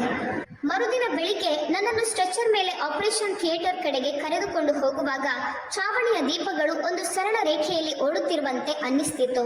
ಅವು ನನ್ನ ಹೃದಯದ ಬಡಿತದೊಂದಿಗೆ ಕಣ್ಣಾಮುಚ್ಚಾಲೆ ಆಡುತ್ತಿದ್ದವು. ಜಯದೀಪ್ ನನ್ನ ಪಕ್ಕದಲ್ಲೇ ನಡೆಯುತ್ತಿದ್ದನು. ನಾನು ನಿನ್ನ ಕೈ ಹಿಡಿದು ಕಾಯುತ್ತೇನೆ. ಆಪರೇಷನ್ ಥಿಯೇಟರ್ ಬಾಗಿಲಲ್ಲಿ ಅವನು ಬಾಗಿ ನನ್ನ ಹಣೆಗೊಂದು ಮುತ್ತು ನೀಡಿ ಹೇಳಿದನು, ನಿನ್ಗೆ ಎಚ್ಚರವಾದ ಕ್ಷಣದಲ್ಲಿ ನಾನು ನಿನ್ನ ಎದುರಿರುತ್ತೇನೆ. ನಿನ್ಗೆ ಮೊದಲಿಗೆ ನನ್ನ ಮುಖವೇ ಕಾಣಿಸುತ್ತದೆ. ಆಮೇಲೆ ನಾವು ಮಾಲ್ಡೀವ್ಸ್ಗೆ. ನನ್ಗೇನೋ ಹೇಳಬೇಕಿತ್ತು. ಯಾವುದೋ ಮಹತ್ವದ ವಿಷಯವನ್ನ ನಾನು ಮನಸ್ಸಿನಲ್ಲಿ ಬಚ್ಚಿಟ್ಟಿದ್ದೆ. ಆದರೆ ವಾರ್ಡ್ ಬಾಯ್ ಸ್ಟ್ರೆಚರ್ ಅನ್ನ ಮುಂದೆ ತಳ್ಳಿದನು. ಪ್ರಜ್ಞೆ ತಪ್ಪಿಸುವ ಮೊದಲು ನನಗೆ ಕಂಡ ಕೊನೆಯ ದೃಶ್ಯವೆಂದರೆ ಮುಚ್ಚಲ್ಪಡುತ್ತಿರುವ ಬಾಗಿಲಿನ ಸಂದಿನಿಂದ ಕಾಣುತ್ತಿದ್ದ ಜಯದೀಪನ ಮುಖ. ಅದೇ ಪರಿಚಯದ ಪ್ರೀತಿಯಿಂದ ತುಂಬಿದ ಮುಖ. ಅಥವಾ ನನಗೆ ಹಾಗೆ ಅನ್ನಿಸಿತ್ತು. ನನಗೆ ಎಚ್ಚರವಾದಾಗ ನಾನು ಯಾವುದೋ ಬೇರೆ ಲೋಕದಲ್ಲಿದ್ದೆ. ನನ್ನ ತಲೆಯ ಮೇಲಿನ ಛಾವಣಿಯು ಜಯದೀಪ್ ಮಾತು ಕೊಟ್ಟಿದ್ದ ಆ ಪ್ರೈವೇಟ್ ಸೂಟ್ನಂತೆ ಶುಭ್ರವಾಗಿರಲಿಲ್ಲ. ಅದು ಬೂದು ಬಣ್ಣದ್ದಾಗಿತ್ತು ಮತ್ತು ಅದರ ಪಕಳೆಗಳು ಎದ್ದಿದ್ದವು. ಕಿಟಕಿಯಿಂದ ಕಾಣುವ ಗಿಡಮರಗಳ ಸುಂದರ ದೃಶ್ಯದ ಬದಲಿಗೆ ಅಲ್ಲಿ ಒಂದು ಸಾಲಿನಲ್ಲಿ 4 ಬೆಡ್ಗಳಿದ್ದವು. ಶಾಂತತೆಯ ಬದಲಿಗೆ ಕಿಟಕಿಯ ಬಳಿ ಇದ್ದ ರೋಗಿಯ ಕೆಮ್ಮಿನ ಶಬ್ದ ಮತ್ತು ಎಲ್ಲೋ ಟಿವಿಯಲ್ಲಿ ನಡೆಯುತ್ತಿದ್ದ ಹಳೆಯ ಹಾಡಿನ ಗದ್ದಲವಿತ್ತು. ನನ್ನ ಎಡಭಾಗದಲ್ಲಿ ನೋವಿನ ಅಲೆಗಳು ಏಳುತ್ತಿದ್ದವು. ಪ್ರತಿಯೊಂದು ಉಸಿರಾಟದ ಜೊತೆಗೂ ಅವು ಅಸಹನೀಯವಾಗುತ್ತಿದ್ದವು. ನಾನು ಅಲ್ಲಾಡಲು ಪ್ರಯತ್ನಿಸಿದೆ, ಆದರೆ ಶರೀರ ಸಾಥ್ ನೀಡುತ್ತಿರಲಿಲ್ಲ. ನನ್ನ ಕೈ ಕೆಳಗೆ ನನಗೆ ಡ್ರೈನೇಜ್ ಟ್ಯೂಬ್ ತಿಳಿಯಿತು. ಅದು ಒಂದು ದಪ್ಪ ಬ್ಯಾಂಡೇಜ್ ಅಡಿಯಲ್ಲಿ ಹೋಗುತ್ತಿತ್ತು. ಸ್ವಂತ ಶರೀರದಲ್ಲಿ ಯಾವುದೋ ಹೊರಗಿನ ವಸ್ತು ಇರುವುದರ ಆ ಅರಿವು ನನಗೆ ವಾಕರಿಕೆ ತರಿಸ್ತಿತ್ತು. ಜಯದೀಪ್ ಎಲ್ಲಿ ಹೋದ? ಅವನಿಲ್ಲಿ ಇರುತ್ತೇನೆ ಅಂತ ಮಾತು ಕೊಟ್ಟಿದ್ದ. ಶಸ್ತ್ರಚಿಕಿತ್ಸೆಯ ನಂತರ ಮೊದಲ ಮುಖ ಅವನದ್ದೇ ಕಾಣಿಸುತ್ತದೆ ಎಂದು ಹೇಳಿದ್ದ. ಆಪರೇಷನ್ ನಂತರ 4ನೇ ದಿನ ಬಾಗಿಲು ತೆರೆಯಿತು. ಅಲ್ಲಿಯವರೆಗೆ ಪ್ರತಿಯೊಂದು ಪದವನ್ನು ಉಚ್ಚರಿಸುವುದು ನನಗೆ ಒಂದು ದೊಡ್ಡ ಹೋರಾಟವಾಗಿತ್ತು ಮತ್ತು ಖಂಡಿತವಾಗಿಯೂ ಯಾವುದೋ ಭೀಕರ ತಪ್ಪು ನಡೆದಿದೆ ಎಂಬ ಸಂಶಯ ನನಗೆ ಬರತೊಡಗಿತ್ತು. ಜಯದೀಪ್ ಎಲ್ಲರಿಗಿಂತ ಮೊದಲು ಒಳಗೆ ಬಂದ. ಮೈ ಮೇಲೆ ನೇವಿ ಬ್ಲೂ ಬಣ್ಣದ 3 ಪೀಸ್ ಸೂಟ್, ನೀಟಾಗಿ ಬಾಚಿದ ಕೂದಲು, ಮುಖದಲ್ಲಿ ಶಾಂತ ಹಾಗೂ ನಿರ್ವಿಕಾರ ಭಾವವಿತ್ತು. ಅವನ ಹಿಂದೆ ಒಬ್ಬ ವಾರ್ಡ್ ಬಾಯ್ ವಸುಧಾದೇವಿಯವರನ್ನ ವೀಲ್ ಚೇರ್ ಮೇಲೆ ಕೂರಿಸಿ ಒಳಗೆ ಕರೆದುಕೊಂಡು ಬಂದನು. ಅವರ ಮೈ ಮೇಲೆ ಒಂದು ಬೆಲೆ ಬಾಳುವ ಕಾಶ್ಮೀರಿ ಶಾಲು ಇತ್ತು. ಅವರ ಹಿಂದೆ ಒಬ್ಬಳು ಹೆಂಗಸು ಒಳಗೆ ಬಂದಳು. ಅವಳನ್ನು ನಾನು ಈ ಮೊದಲು ಎಂದೂ ನೋಡಿರಲಿಲ್ಲ. ಎತ್ತರವಾದ ಮಾಡೆಲ್ನಂತ ಫಿಗರ್ ಮತ್ತು ರಕ್ತದಂತಹ ದಟ್ಟ ಕೆಂಪು ಬಣ್ಣದ ಉಡುಪು ಧರಿಸಿದ್ದ ಅವಳು ಜಯದೀಪನ ಕೈಯನ್ನ ಎಷ್ಟು ಅಧಿಕಾರಯುತವಾಗಿ ಹಿಡಿದುಕೊಂಡಿದ್ದಳೆಂದರೆ ಆ ವಸ್ತು ಅವಳದ್ದೇ ಸ್ವತ್ತು ಎನ್ನುವಂತೆ ತೋರುತ್ತಿತ್ತು. ಜಯದೀಪ್ ನನ್ನ ಬೆಡ್ ಹತ್ತಿರ ಬಂದು ಆ ಖಾಕಿ ಬಣ್ಣದ ಲಕೋಟೆಯನ್ನ ನನ್ನ ಮೇಲೆ ಎಸೆದ. ಅವನು ಒಂದು ಮಾತನ್ನು ಆಡಲಿಲ್ಲ. ಹೇಗಿದೆ ಎಂದು ಕನಿಷ್ಠ ಸೌಜನ್ಯಕ್ಕಾದರೂ ಕೇಳಲಿಲ್ಲ. ನನ್ನ ಹಾಸ್ಪಿಟಲ್ ಗೌನ್ ಮೇಲೆ ಬಿದ್ದ ಆ ಲಕೋಟೆ ನನಗೆ ತಣ್ಣನೆಯ ಮಂಜುಗಡ್ಡೆಯಂತೆ ಭಾಸವಾಯಿತು. ಇದು ನಿನಗಾಗಿ ಎಂದು ಅವನು ಹೇಳಿದ. ರಾಣಿ ಅಥವಾ ಪ್ರಿಯತಮೆ ಎಂಬಂಥ ಯಾವುದೇ ಪ್ರೀತಿಯ ಮಾತುಗಳಿರಲಿಲ್ಲ. ಅವನ ಧ್ವನಿ ಹೇಗಿತ್ತೆಂದರೆ ಯಾವುದೋ ಒಬ್ಬ ವೇಟರ್ ತಪ್ಪು ಆರ್ಡರ್ ತಂದಾಗ ಅವನೊಂದಿಗೆ ವ್ಯವಹರಿಸುವಂತೆ ಇತ್ತು. ಅತಿ ವಿನಯದಿಂದ ಕೂಡಿದ್ದರೂ ಅಷ್ಟೇ ಪರಕೀಯವಾಗಿತ್ತು. ನಡುಗುತ್ತಿದ್ದ ಬೆರಳುಗಳಿಂದ ನಾನು ಲಕೋಟೆ ತೆರೆದೆ ಮತ್ತು ಕಾಗದ ಪತ್ರಗಳನ್ನು ಹೊರತೆಗೆದೆ. ವಿಚ್ಛೇದನದ ಅರ್ಜಿ ನಾನು ಆಪರೇಷನ್ ಟೇಬಲ್ ಮೇಲೆ ಇದ್ದ ದಿನವೇ, ಅಂದ್ರೆ 3 ದಿನಗಳ ಹಿಂದೆ ಕೋರ್ಟಿನಲ್ಲಿ ದಾಖಲಾಗಿತ್ತು. ನನಗೆ ಏನು ಅರ್ಥವಾಗುತ್ತಿಲ್ಲ. ನಾನು ಮೆಲ್ಲನೆ ಪಿಸುಗುಟ್ಟಿದೆ. ನನ್ನ ಧ್ವನಿ ಸಣ್ಣ ಮಗುವಿನ ಧ್ವನಿಯಂತೆ ಕ್ಷೀಣವಾಗಿತ್ತು. ಯಾಕೆ? ನೀವು ಹೇಳಿದ್ದನ್ನೆಲ್ಲ ಮಾಡಿದ್ನಲ್ಲ, ಪ್ರತಿಯೊಂದನ್ನು. ವಸುಧಾದೇವಿಯವರು ವಾರ್ಡ್ ಬಾಯ್ಗೆ ನಿಲ್ಲುವಂತೆ ಸನ್ನೆ ಮಾಡಿದರು ಮತ್ತು ತಮ್ಮ ಚೇರನ್ನು ತಿರುಗಿಸಿದರು. ಇದರಿಂದ ಅವರು ನನ್ನ ಮುಖವನ್ನ ಸ್ಪಷ್ಟವಾಗಿ ನೋಡಬಹುದಿತ್ತು. ಅವರಿಗೆ ನನ್ನ ಮುಖದ ಮೇಲಿನ ಒಂದೊಂದು ಭಾವನೆಯು ಮಿಸ್ ಆಗಬಾರ್ದಿತ್ತು. ಮಾಡಿದೆಯಲ್ಲ, ನಿನ್ನಿಂದಾದ ಒಂದೇ ಒಂದು ಒಳ್ಳೆಯ ಉಪಯೋಗ ಅದೇ ಎಂದು ನನ್ನ ಅತ್ತೆಯ ಆ ನಿಸ್ತೇಜ ಮುಖದಲ್ಲಿ ವಿಜಯದ ಕ್ರೂರ ನಗು ಮೂಡಿತು. ಅವರು ನನ್ನನ್ನು ಯಾವ ದೃಷ್ಟಿಯಿಂದ ನೋಡುತ್ತಿದ್ದರೆಂದರೆ, ಒಬ್ಬ ಮನುಷ್ಯ ಬಳಸಿದ ಟಿಶ್ಯೂ ಪೇಪರ್ ಅನ್ನ ಕಸಕ್ಕೆ ಎಸೆಯುವ ಮೊದಲು ಹೇಗೆ ನೋಡುತ್ತಾನೋ ಹಾಗೆ. ನನ್ನ ಮಗ ನಿನ್ನನ್ನು ಪ್ರೀತಿಯಿಂದ ಮದುವೆಯಾದ ಅಂತ ನೀನು ನಿಜವಾಗಿಯೂ ನಂಬಿದ್ಯಾ ಎಂದು ಅವರು ಅಪಹಾಸ್ಯ ಮಾಡಿದ್ರು. ಅನಾಥಾಶ್ರಮದ ಹುಡುಗಿ, ಕೈಯಲ್ಲಿ ಹಣವಿಲ್ಲ, ಶಿಕ್ಷಣವಿಲ್ಲ, ನಾಳೆ ನಾಪತ್ತೆಯಾದ್ರೂ ಕೇಳುವವರು ಯಾರೂ ಇಲ್ಲದ ಕುಲಗೋತ್ರವಿಲ್ಲದವಳು. ನನ್ನ ಬೆಡ್ ಪಕ್ಕದಲ್ಲಿದ್ದ ಮಾನಿಟರ್ ಜೋರಾಗಿ ಬೀಪ್ ಎಂದು ಶಬ್ದ ಮಾಡತೊಡಗಿತ್ತು. ಸ್ಕ್ರೀನ್ ಮೇಲಿನ ಅಂಕಿಅಂಶಗಳು ಏರಿಳಿತವಾಗುತ್ತಿದ್ದವು. ಆದರೆ ಅದು ನನಗೆ ಕೇಳಿಸುತ್ತಿರಲಿಲ್ಲ. ನನ್ನ ಕಿವಿಯಲ್ಲಿ ಕೇವಲ ಒಂದು ಗದ್ದಲವಿತ್ತು. ಅದು ಜಗತ್ತಿನ ಧ್ವನಿಯನ್ನೇ ಅಡಗಿಸಿ ಬಿಟ್ಟಿತ್ತು. ನಿನ್ನ ಅವಶ್ಯಕತೆ ಇತ್ತು, ಯಾಕಂದ್ರೆ ನಿನ್ನ ಕಿಡ್ನಿ ಮ್ಯಾಚ್ ಆಗಿತ್ತು ಮತ್ತು ನಿನಗೆ ಪ್ರಶ್ನೆ ಕೇಳುವವರು ಯಾರೂ ಇರಲಿಲ್ಲ ಅಷ್ಟೇ. ಮತ್ತು ನಮ್ಮಂತ ದೊಡ್ಡ ಮನೆತನದಲ್ಲಿ ಬಳಸಿ ಬಿಸಾಡಿದ ವಸ್ತುವನ್ನ ನಾವು ಇಟ್ಟುಕೊಳ್ಳುವುದಿಲ್ಲ ಎಂದು ಅವರು ಹೇಳಿದರು. ಕೆಂಪು ಡ್ರೆಸ್ ಧರಿಸಿದ ಆ ಹೆಂಗಸು ಮುಂದೆ ಬಂದಳು. ಅವಳ ಉಂಗುರದ ಬೆರಳಿನಲ್ಲಿ ದೊಡ್ಡ ವಜ್ರ ಹೊಳೆಯುತ್ತಿತ್ತು. ನನ್ನ ಹೆಸರು ಸಾನಿಕಾ ಎಂದು ಅವಳು ನಗುತ್ತಾ ಹೇಳಿದಾಗ ಭೂಮಿ ಬಾಯಿ ಬಿಟ್ಟು ನಾನು ಅದರೊಳಗೆ ಹೋಗಿಬಿಡಲೆ ಎಂದು ನನಗನ್ನಿಸ್ತು. ಸಾನಿಕಾ ಥೋರಾಟ್. ಜಯದೀಪ್ ಮತ್ತು ನಾನು ಕಾಲೇಜಿನಿಂದಲೂ ಒಟ್ಟಿಗೆ ಇದ್ದೇವೆ. ನಾನು ಲಂಡನ್ನಲ್ಲಿ ನನ್ನ ಕೆರಿಯರ್ ಸೆಟ್ ಮಾಡುತ್ತಿರುವಾಗ ಅವನಿಗೆ ಒಂದು ತಾತ್ಕಾಲಿಕ ಆಯ್ಕೆ ಸಿಕ್ತು. ಯಾರ ಬಯೋಲಾಜಿಕಲ್ ಪ್ಯಾರಾಮೀಟರ್ಸ್ ಮ್ಯಾಚ್ ಆಗುತ್ತಿದ್ದವೋ ಅಂತಹ ಆಯ್ಕೆ. ಅವಳು ತನ್ನ ಹೊಟ್ಟೆಯ ಮೇಲೆ ಕೈ ಇಟ್ಟುಕೊಂಡಳು. ಆ ಕ್ರಿಯೆ ನೋಡಲು ಸರಳವಾಗಿದ್ದರೂ ಅದರ ಅರ್ಥ ಭಯಾನಕವಾಗಿತ್ತು. ಸರ್ದೇಸಾಯಿ ಮನೆತನದ ನಿಜವಾದ ವಾರಸುದಾರ ಇಲ್ಲಿದ್ದಾನೆ, ಕಾನೂನುಬದ್ಧ ವಾರಸುದಾರ. ಇದಕ್ಕಾಗಿ ಎಲ್ಲರೂ ಕಾಯುತ್ತಿದ್ದಾರೆ. ವಸುಧಾ ಆಂಟಿಯವರಿಗೆ ಕಾಯಿಲೆ ಇದೆ ಮತ್ತು ಅವರಿಗೆ ಡೋನರ್ ಅವಶ್ಯಕತೆ ಇದೆ ಎಂಬುದು ಸ್ಪಷ್ಟವಾದಾಗಲೇ, ಅಂದ್ರೆ 1 ವರ್ಷದ ಹಿಂದೆಯೇ ನಾವು ಈ ಮದುವೆಯ ಪ್ಲಾನಿಂಗ್ ಮಾಡಿದ್ದೆವು. ಜಯದೀಪ್ ತಲೆದೂಗುತ್ತಾ ಅವಳ ಪ್ರತಿಯೊಂದು ಮಾತಿಗೂ ಸಹಮತಿ ಸೂಚಿಸಿದ. ಅವನ ಮುಖದ ಮೇಲಿನ ಮುಖವಾಡ ಈಗ ಸಂಪೂರ್ಣವಾಗಿ ಕಳಚಿ ಬಿದ್ದಿತ್ತು ಮತ್ತು ಅದರ ಹಿಂದೆ ಅಡಗಿದ್ದ ಸ್ವಾರ್ಥಿ ಮುಖ ಈಗ ಬಯಲಾಗಿತ್ತು. ಸಾನಿಕಾ ನನ್ನ ಆ ನೋವಿನಿಂದ ನರಳುತ್ತಿರುವ ಮುಖವನ್ನು, ಆ ಪೈಪುಗಳನ್ನು ಮತ್ತು ವಿಚ್ಛೇದನದ ಪತ್ರಗಳನ್ನು ನೋಡುತ್ತಿದ್ದಳು. ಅವಳ ಕಣ್ಣುಗಳಲ್ಲಿ ದಯೆ ಇರಲಿಲ್ಲ, ಬದಲಿಗೆ ಒಬ್ಬ ಮುಗ್ಧ ಹುಡುಗಿಯನ್ನ ವಂಚಿಸಿದ ಆನಂದವಿತ್ತು. ನಾನಲ್ಲಿ ನಿಶ್ಚಲಳಾಗಿ ಮಲಗಿದ್ದೆ. ಬೂದು ಬಣ್ಣದ ಚಾವಡಿಯನ್ನ ನೋಡುತ್ತಿದ್ದಂತೆ ನನ್ನ ಪ್ರಪಂಚದ ತುಣುಕುಗಳು ಮತ್ತೆ ಒಂದಾಗುತ್ತಿದ್ದವು. ಆದರೆ ಈ ಬಾರಿ ಆ ಚಿತ್ರ ಭಯಾನಕವಾಗಿತ್ತು. 2 ವರ್ಷಗಳ ಆ ಪ್ರೀತಿ ಎಂದಿಗೂ ಅಸ್ತಿತ್ವದಲ್ಲೇ ಇರಲಿಲ್ಲ. ಮೊದಲ ಭೇಟಿಯಿಂದಲೇ ಹೇಳಿದ ಆ ಬಲೆ ಮತ್ತು ನನ್ನ ತ್ಯಾಗಕ್ಕೆ ಅವರಿಗೆ ಕಬಡೆ ಕಾಸಿನ ಬೆಲೆಯೂ ಇರಲಿಲ್ಲ. ನನ್ನ ಮೆಡಿಕಲ್ ರೆಕಾರ್ಡ್ ನೋಡಿ ನನ್ನನ್ನು ಹುಡುಕಲಾಯಿತು. ಸಿಹಿ ಮಾತುಗಳಿಂದ ಮರಳು ಮಾಡಲಾಯಿತು. ನಾನು ಖಾಲಿಯಾಗುವವರೆಗೆ ನನ್ನನ್ನು ಬಳಸಿಕೊಳ್ಳಲಾಯಿತು ಮತ್ತು ಈಗ ಯಾವುದೋ ಮೆಡಿಕಲ್ ಕಸದಂತೆ ಎಸೆಯಲಾಗುತ್ತಿದೆ. ಜಯದೀಪ್ ಮೌನ ಮುರಿದ. ಅವನು ಕಿಸೆಯಿಂದ ನೋಟುಗಳ ಕಂತೆಯನ್ನು ಹೊರತೆಗೆದು ನೀರಿನ ಜಗ್ ಪಕ್ಕದಲ್ಲಿಟ್ಟ. 10,000 ರೂಪಾಯಿ ಎಂದು ಅವನು ಯಾವುದೋ ಸಣ್ಣ ಸಾಲವನ್ನು ತೀರಿಸುವಂತೆ ಹೇಳಿದ. ನಿನಗೆ ಗುಣವಾಗುವವರೆಗೆ ಯಾವುದೋ ಸಣ್ಣ ಕೋಣೆಯ ಡೆಪಾಸಿಟ್ ಕಟ್ಟಲು ಇದು ಸಾಕಾಗುತ್ತದೆ. ವಿಚ್ಛೇದನದ ಪತ್ರಗಳ ಮೇಲೆ ಶಾಂತವಾಗಿ ಸಹಿ ಮಾಡು ಮತ್ತು ನಾವು ಒಳ್ಳೆಯ ರೀತಿಯಲ್ಲಿ ದೂರವಾಗೋಣ. ನಾನು ಆ ಹಣದ ಕಡೆಗೆ ನೋಡಿದೆ. ನನ್ನ ಮುಖಕ್ಕೆ ಎಸೆದ ಆ ಕಾಗದದ ತುಣುಕುಗಳ ಕಡೆಗೆ ನೋಡಿದೆ ಮತ್ತು ನನ್ನೊಳಗೆ ಏನೋ ಒಂದು ತುಂಡಾಯಿತು. ನಾನು ಮೊಣಕೈಗಳ ಮೇಲೆ ಒತ್ತಡ ಹಾಕಿ ಏಳಲು ಪ್ರಯತ್ನಿಸಿದೆ. ನನ್ನ ಹೊಟ್ಟೆಯ ಭಾಗದ ನೋವು ಯಾವುದೋ ಬಿಸಿ ಕಬ್ಬಿಣದ ಸೆಳೆಯನ್ನ ಚುಚ್ಚಿದಂತೆ ಆಗುತ್ತಿತ್ತು. ಕಣ್ಣೀರು ಸುರಿಸುತ್ತಲೇ ನಾನು ಮಾತನಾಡಿದೆ. ಈಗ ನಾನು ಸುಮ್ಮನೆ ಕುಳಿತುಕೊಳ್ಳುವವಳಾಗಿರಲಿಲ್ಲ. 10,000 ರೂಪಾಯಿ ನನ್ನ ಕಿಡ್ನಿಗಾಗಿಯೇ, ನನ್ನ ಜೀವನದ 2 ವರ್ಷಗಳಿಗಾಗಿಯೇ. ನಾನು ಪೊಲೀಸರ ಬಳಿ ಹೋಗುತ್ತೇನೆ, ಅವರಿಗೆ ಎಲ್ಲವನ್ನೂ ಹೇಳುತ್ತೇನೆ. ಏನ್ ಹೇಳುತ್ತೀಯಾ? ಜಯದೀಪನ ಧ್ವನಿ ಏರಲೇ ಇಲ್ಲ. ಅದನ್ನೇ ತಾನೆ ನೀನು ನಿನ್ನ ಸ್ವಇಚ್ಛೆಯಿಂದ ಸಮ್ಮತಿ ಪತ್ರಕ್ಕೆ ಸಹಿ ಮಾಡಿದ್ಯಾ ಎಂದು. ಸ್ವಇಚ್ಛೆಯಿಂದ ಅಮೃತ, ಇದು ಮುಖ್ಯವಾದ ಪದ ಅಲ್ವಾ? ಬಲವಂತವಿಲ್ಲ, ಒತ್ತಡವಿಲ್ಲ. ಕೋರ್ಟಿಗೆ ಕೇವಲ ಇದೇ ಕಾಣಿಸುತ್ತದೆ. ನಮ್ಮ ಬಳಿ ಪ್ರತಿ ಕಾಗದದ ಮೇಲೂ ನಿನ್ನ ಸಹಿ ಇದೆ. ವಸುಧಾ ದೇವಿಯವರು ಮುಖ ಸೊಟ್ಟಗೆ ಮಾಡಿದರು ಮತ್ತು ವಾರ್ಡ್ ಬಾಯ್ಗೆ ಸನ್ನೆ ಮಾಡಿದರು. ನಡಿ ಬಾರೋ ಮಗನೇ, ಇಲ್ಲಿ ಫಿನಾಯ್ಲ್ ಮತ್ತು ಬಡತನದ ವಾಸನೆ ಬರ್ತಿದೆ. ನನ್ನ ರಿಕವರಿಗಾಗಿ ಇದು ಒಳ್ಳೆಯದಲ್ಲ. ಸಾನಿಕಾ ಜಯದೀಪನ ಕೈ ಹಿಡಿದುಕೊಂಡಳು ಮತ್ತು ಆ ಮೂವರು ಬಾಗಿಲಿನ ಕಡೆಗೆ ಹೊರಟರು. ಹಿಂದೆ ತಿರುಗಿ ನೋಡದೆ ಅವರು ಇಡುತ್ತಿದ್ದ ಪ್ರತಿಯೊಂದು ಹೆಜ್ಜೆಯು ನನ್ನ ಎದೆಯ ಮೇಲೆ ಸುತ್ತಿಗೆಯಿಂದ ಬಡಿದಂತೆ ಆಗುತ್ತಿತ್ತು. ನನ್ನಲ್ಲಿದ್ದ ಅಲ್ಪ ಸ್ವಲ್ಪ ಶಕ್ತಿ ಮತ್ತು ನ್ಯಾಯದ ಮೇಲಿದ್ದ ಅಲ್ಪ ನಂಬಿಕೆಯು ಈಗ ಅಂತ್ಯವಾಗುತ್ತಿತ್ತು. ಜಯದೀಪನ ಕೈ ಬಾಗಿಲಿನ ಹ್ಯಾಂಡಲ್ ಮೇಲೆ ಬಿದ್ದೇ ಇತ್ತು. ಅಷ್ಟರಲ್ಲಿ ಹೊರಗಿನಿಂದ ಬಾಗಿಲು ಜೋರಾಗಿ ತೆರೆಯಿತು. ಬಿಳಿ ಕೋಟು ಧರಿಸಿದ್ದ, ತಲೆಯ ಕೂದಲು ಸ್ವಲ್ಪ ನರೆತಿದ್ದ ಒಬ್ಬ ಎತ್ತರದ ವ್ಯಕ್ತಿ ಒಳಗೆ ಬಂದರು. ಅವರ ಕಣ್ಣುಗಳಲ್ಲಿ ದಿನನಿತ್ಯ ಜೀವನ ಮತ್ತು ಮರಣದ ನಿರ್ಧಾರಗಳನ್ನು ತೆಗೆದುಕೊಳ್ಳುವ ಮನುಷ್ಯನಿಗಿರುವಂತಹ ಒಂದು ಗಾಂಭೀರ್ಯವಿತ್ತು. ಇಬ್ಬರು ನರ್ಸ್ಗಳು ಅವರ ಹಿಂದೆ ಇದ್ದರು. ಇಲ್ಲಿ ಏನ್ ನಡೆಯುತ್ತಿದೆ? ಆ ಡಾಕ್ಟರ್ ಗಡುಸಾದ ಧ್ವನಿ ಆ ಕೋಣೆಯಲ್ಲಿ ಮೊಳಗಿತು. ಒಬ್ಬ ರೋಗಿಯ ಮೇಲೆ, ಅದರಲ್ಲೂ ಅವರ ಕಿಡ್ನಿಯನ್ನ ಈಗ ತಾನೇ ತೆಗೆಯಲಾಗಿದೆ. ಅಂಥವರ ಮೇಲೆ ಈ ರೀತಿಯ ಒತ್ತಡ ಹೇರಲು ಯಾರು ಅನುಮತಿ ನೀಡಿತು ಎಂದು ಡಾಕ್ಟರ್ ಕಟ್ಟುನಿಟ್ಟಾಗಿ ಕೇಳಿದರು. ಅವರ ಆಪರೇಷನ್ ಆಗಿ ಕೇವಲ 4 ದಿನಗಳಾಗಿವೆ ಅಷ್ಟೇ. ಅವರು ಮಾನಿಟರ್ನ ಅಂಕಿಅಂಶಗಳನ್ನು ನೋಡಿದರು.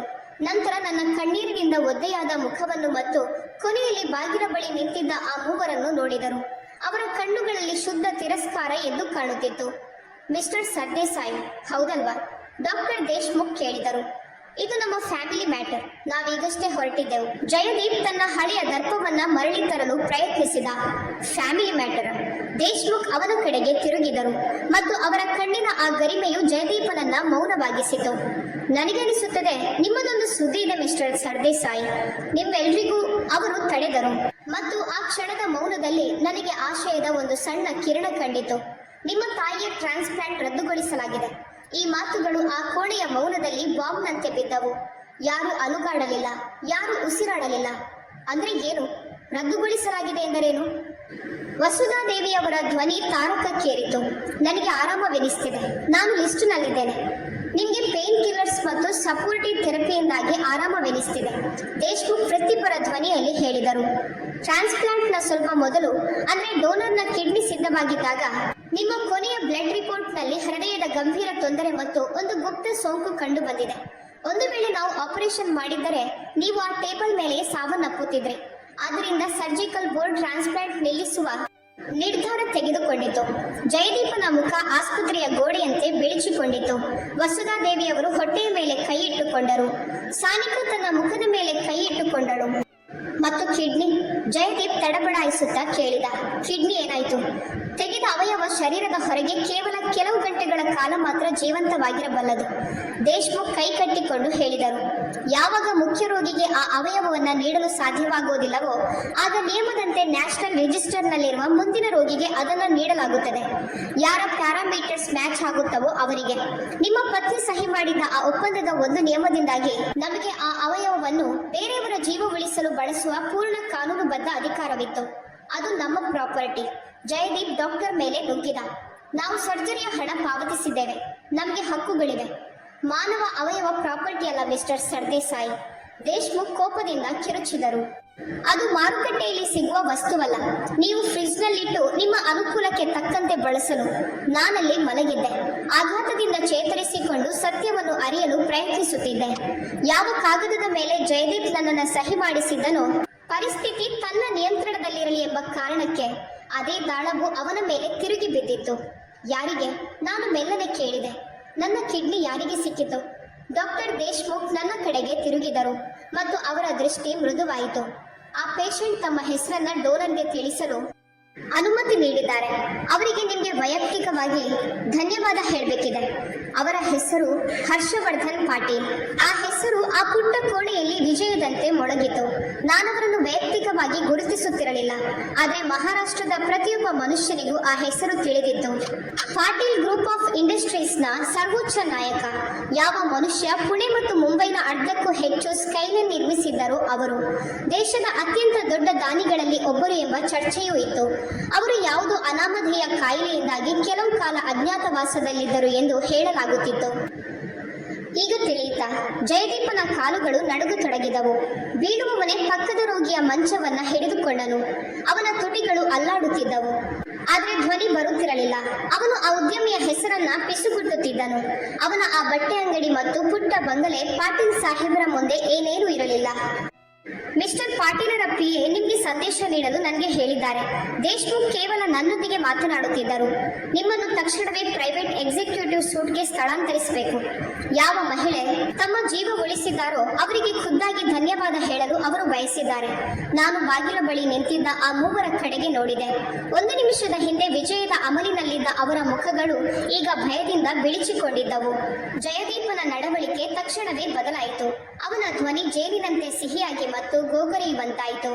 ಅಮೃತ, ನನ್ನ ರಾಣಿ, ಮರೆತು ಬಿಡು. ಆ ಪೇಪರ್ಸ್ಗಳೆಲ್ಲ ಒಂದು ತಮಾಷೆಯಾಗಿತ್ತು ಅಷ್ಟೇ, ಒಂದು ಪರೀಕ್ಷೆಯಾಗಿತ್ತು. ನಾವು ತುಂಬಾ ಟೆನ್ಷನ್ನಲ್ಲಿದ್ದೆವು. ಅವನು ನನ್ನ ಕೈ ಹಿಡಿಯಲು ಪ್ರಯತ್ನಿಸಿದ.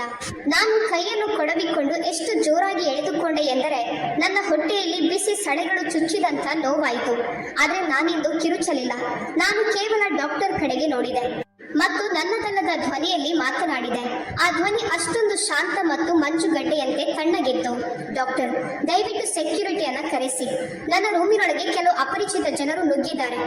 1 ನಿಮಿಷದಲ್ಲಿ ಸೆಕ್ಯೂರಿಟಿ ಬಂದಿತು. ಒದ್ದಾಡುತ್ತಿದ್ದ ಜಯದೀಪನನ್ನ ಅವರು ಹೊರಗೆ ಹಾಕಿದರು. ಶಪಿಸುತ್ತಿದ್ದ ವಸುಧಾದೇವಿಯವರ ವೀಲ್ ಚೇರ್ ಅನ್ನ ಹೊರಕ್ಕೆ ತಳ್ಳಿದರು. ಸಾನಿಕಾ ಅವರ ಹಿಂದೆ ನಡೆಯುತ್ತಿದ್ದಳು.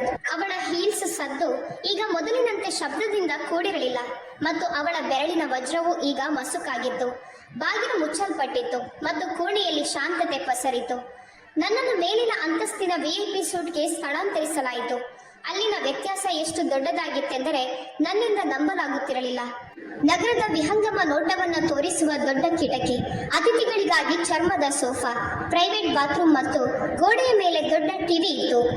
ಹರ್ಷವರ್ಧನ್ ಪಾಟೀಲರ chief of staff mister Wagh ಎಂಬ ತೀಕ್ಷ್ಣ ನೋಟದ ಗೃಹಸ್ಥರು ಅಲ್ಲಿಗೆ ಬಂದರು. ಅವರು ನನಗೆ ತಿಳಿಸಿದರು, ನನ್ನ ಎಲ್ಲ ವೈದ್ಯಕೀಯ ವೆಚ್ಚ ಮತ್ತು ಚೇತರಿಕೆಯ ವೆಚ್ಚವನ್ನು ಪಾಟೀಲ್ ಫೌಂಡೇಶನ್ ಭರಿಸುತ್ತದೆ ಎಂದು. ನಾನು ಮತ್ತೆ ಅಳತೊಡಗಿದೆ. ನೋವಿನಿಂದಲ್ಲ, ಬದಲಿಗೆ ಈ ಅನಿರೀಕ್ಷಿತ ಬದಲಾವಣೆಯ ಹೊರೆಯ ಅಡಿಯಲ್ಲಿ ಸಿಲುಕಿ.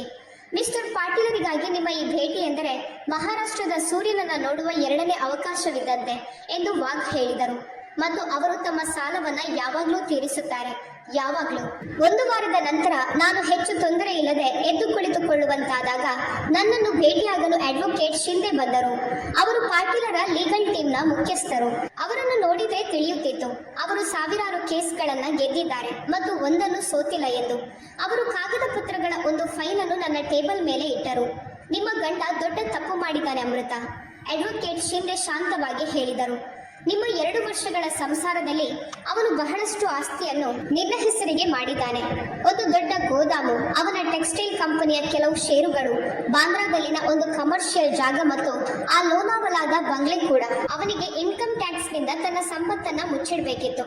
ನೀನು ಯಾವಾಗಲೂ ಅವನ ನಿಯಂತ್ರಣದಲ್ಲೇ ಇರುತ್ತೀಯ ಎಂಬ ಭರವಸೆ ಅವನಿಗಿತ್ತು. ಆದ್ದರಿಂದ ನಿನ್ನ ಹೆಸರಿನಲ್ಲಿ ವ್ಯವಹಾರ ಮಾಡೋದು ಅವನಿಗೆ ಅನುಕೂಲಕರವಾಗಿತ್ತು. ನಾನು ಕೇಳುತ್ತಲೇ ಇದ್ದೆ. ನನ್ನ ಕಿವಿಗಳನ್ನು ನನಗೆ ನಂಬಲು ಸಾಧ್ಯವಾಗುತ್ತಿರಲಿಲ್ಲ. ಈಗ ಮಜಾ ನೋಡು. ಅವನು ವಿಚ್ಛೇದನದ ಅರ್ಜಿ ಸಲ್ಲಿಸುವಾಗ ಆಸ್ತಿ ಹಂಚಿಕೆಯ ಬಗ್ಗೆ ಯಾವುದೇ ಹಕ್ಕು ಮಂಡಿಸಿಲ್ಲ. ಇದರ ಕಾನೂನುಬದ್ಧ ಅರ್ಥವೇನೆಂದರೆ ನಿನ್ನ ಹೆಸರಿನಲ್ಲಿರುವ ಎಲ್ಲಾ ವಸ್ತುಗಳ ಮೇಲಿನ ಹಕ್ಕನ್ನು ಅವನು ಕಳೆದುಕೊಂಡಿದ್ದಾನೆ. ನನ್ನ ಸಲಹೆ ಕೇಳು.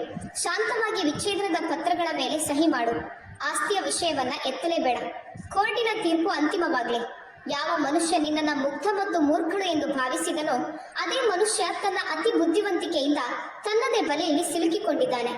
3 ವಾರಗಳ ನಂತರ ಆಸ್ಪತ್ರೆಯ ಟೆರೆಸ್ ಗಾರ್ಡನ್ನಲ್ಲಿ ನನ್ನ ಮತ್ತು ಹರ್ಷವರ್ಧನ್ ಪಾಟೀಲರ ಭೇಟಿಯಾಯಿತು.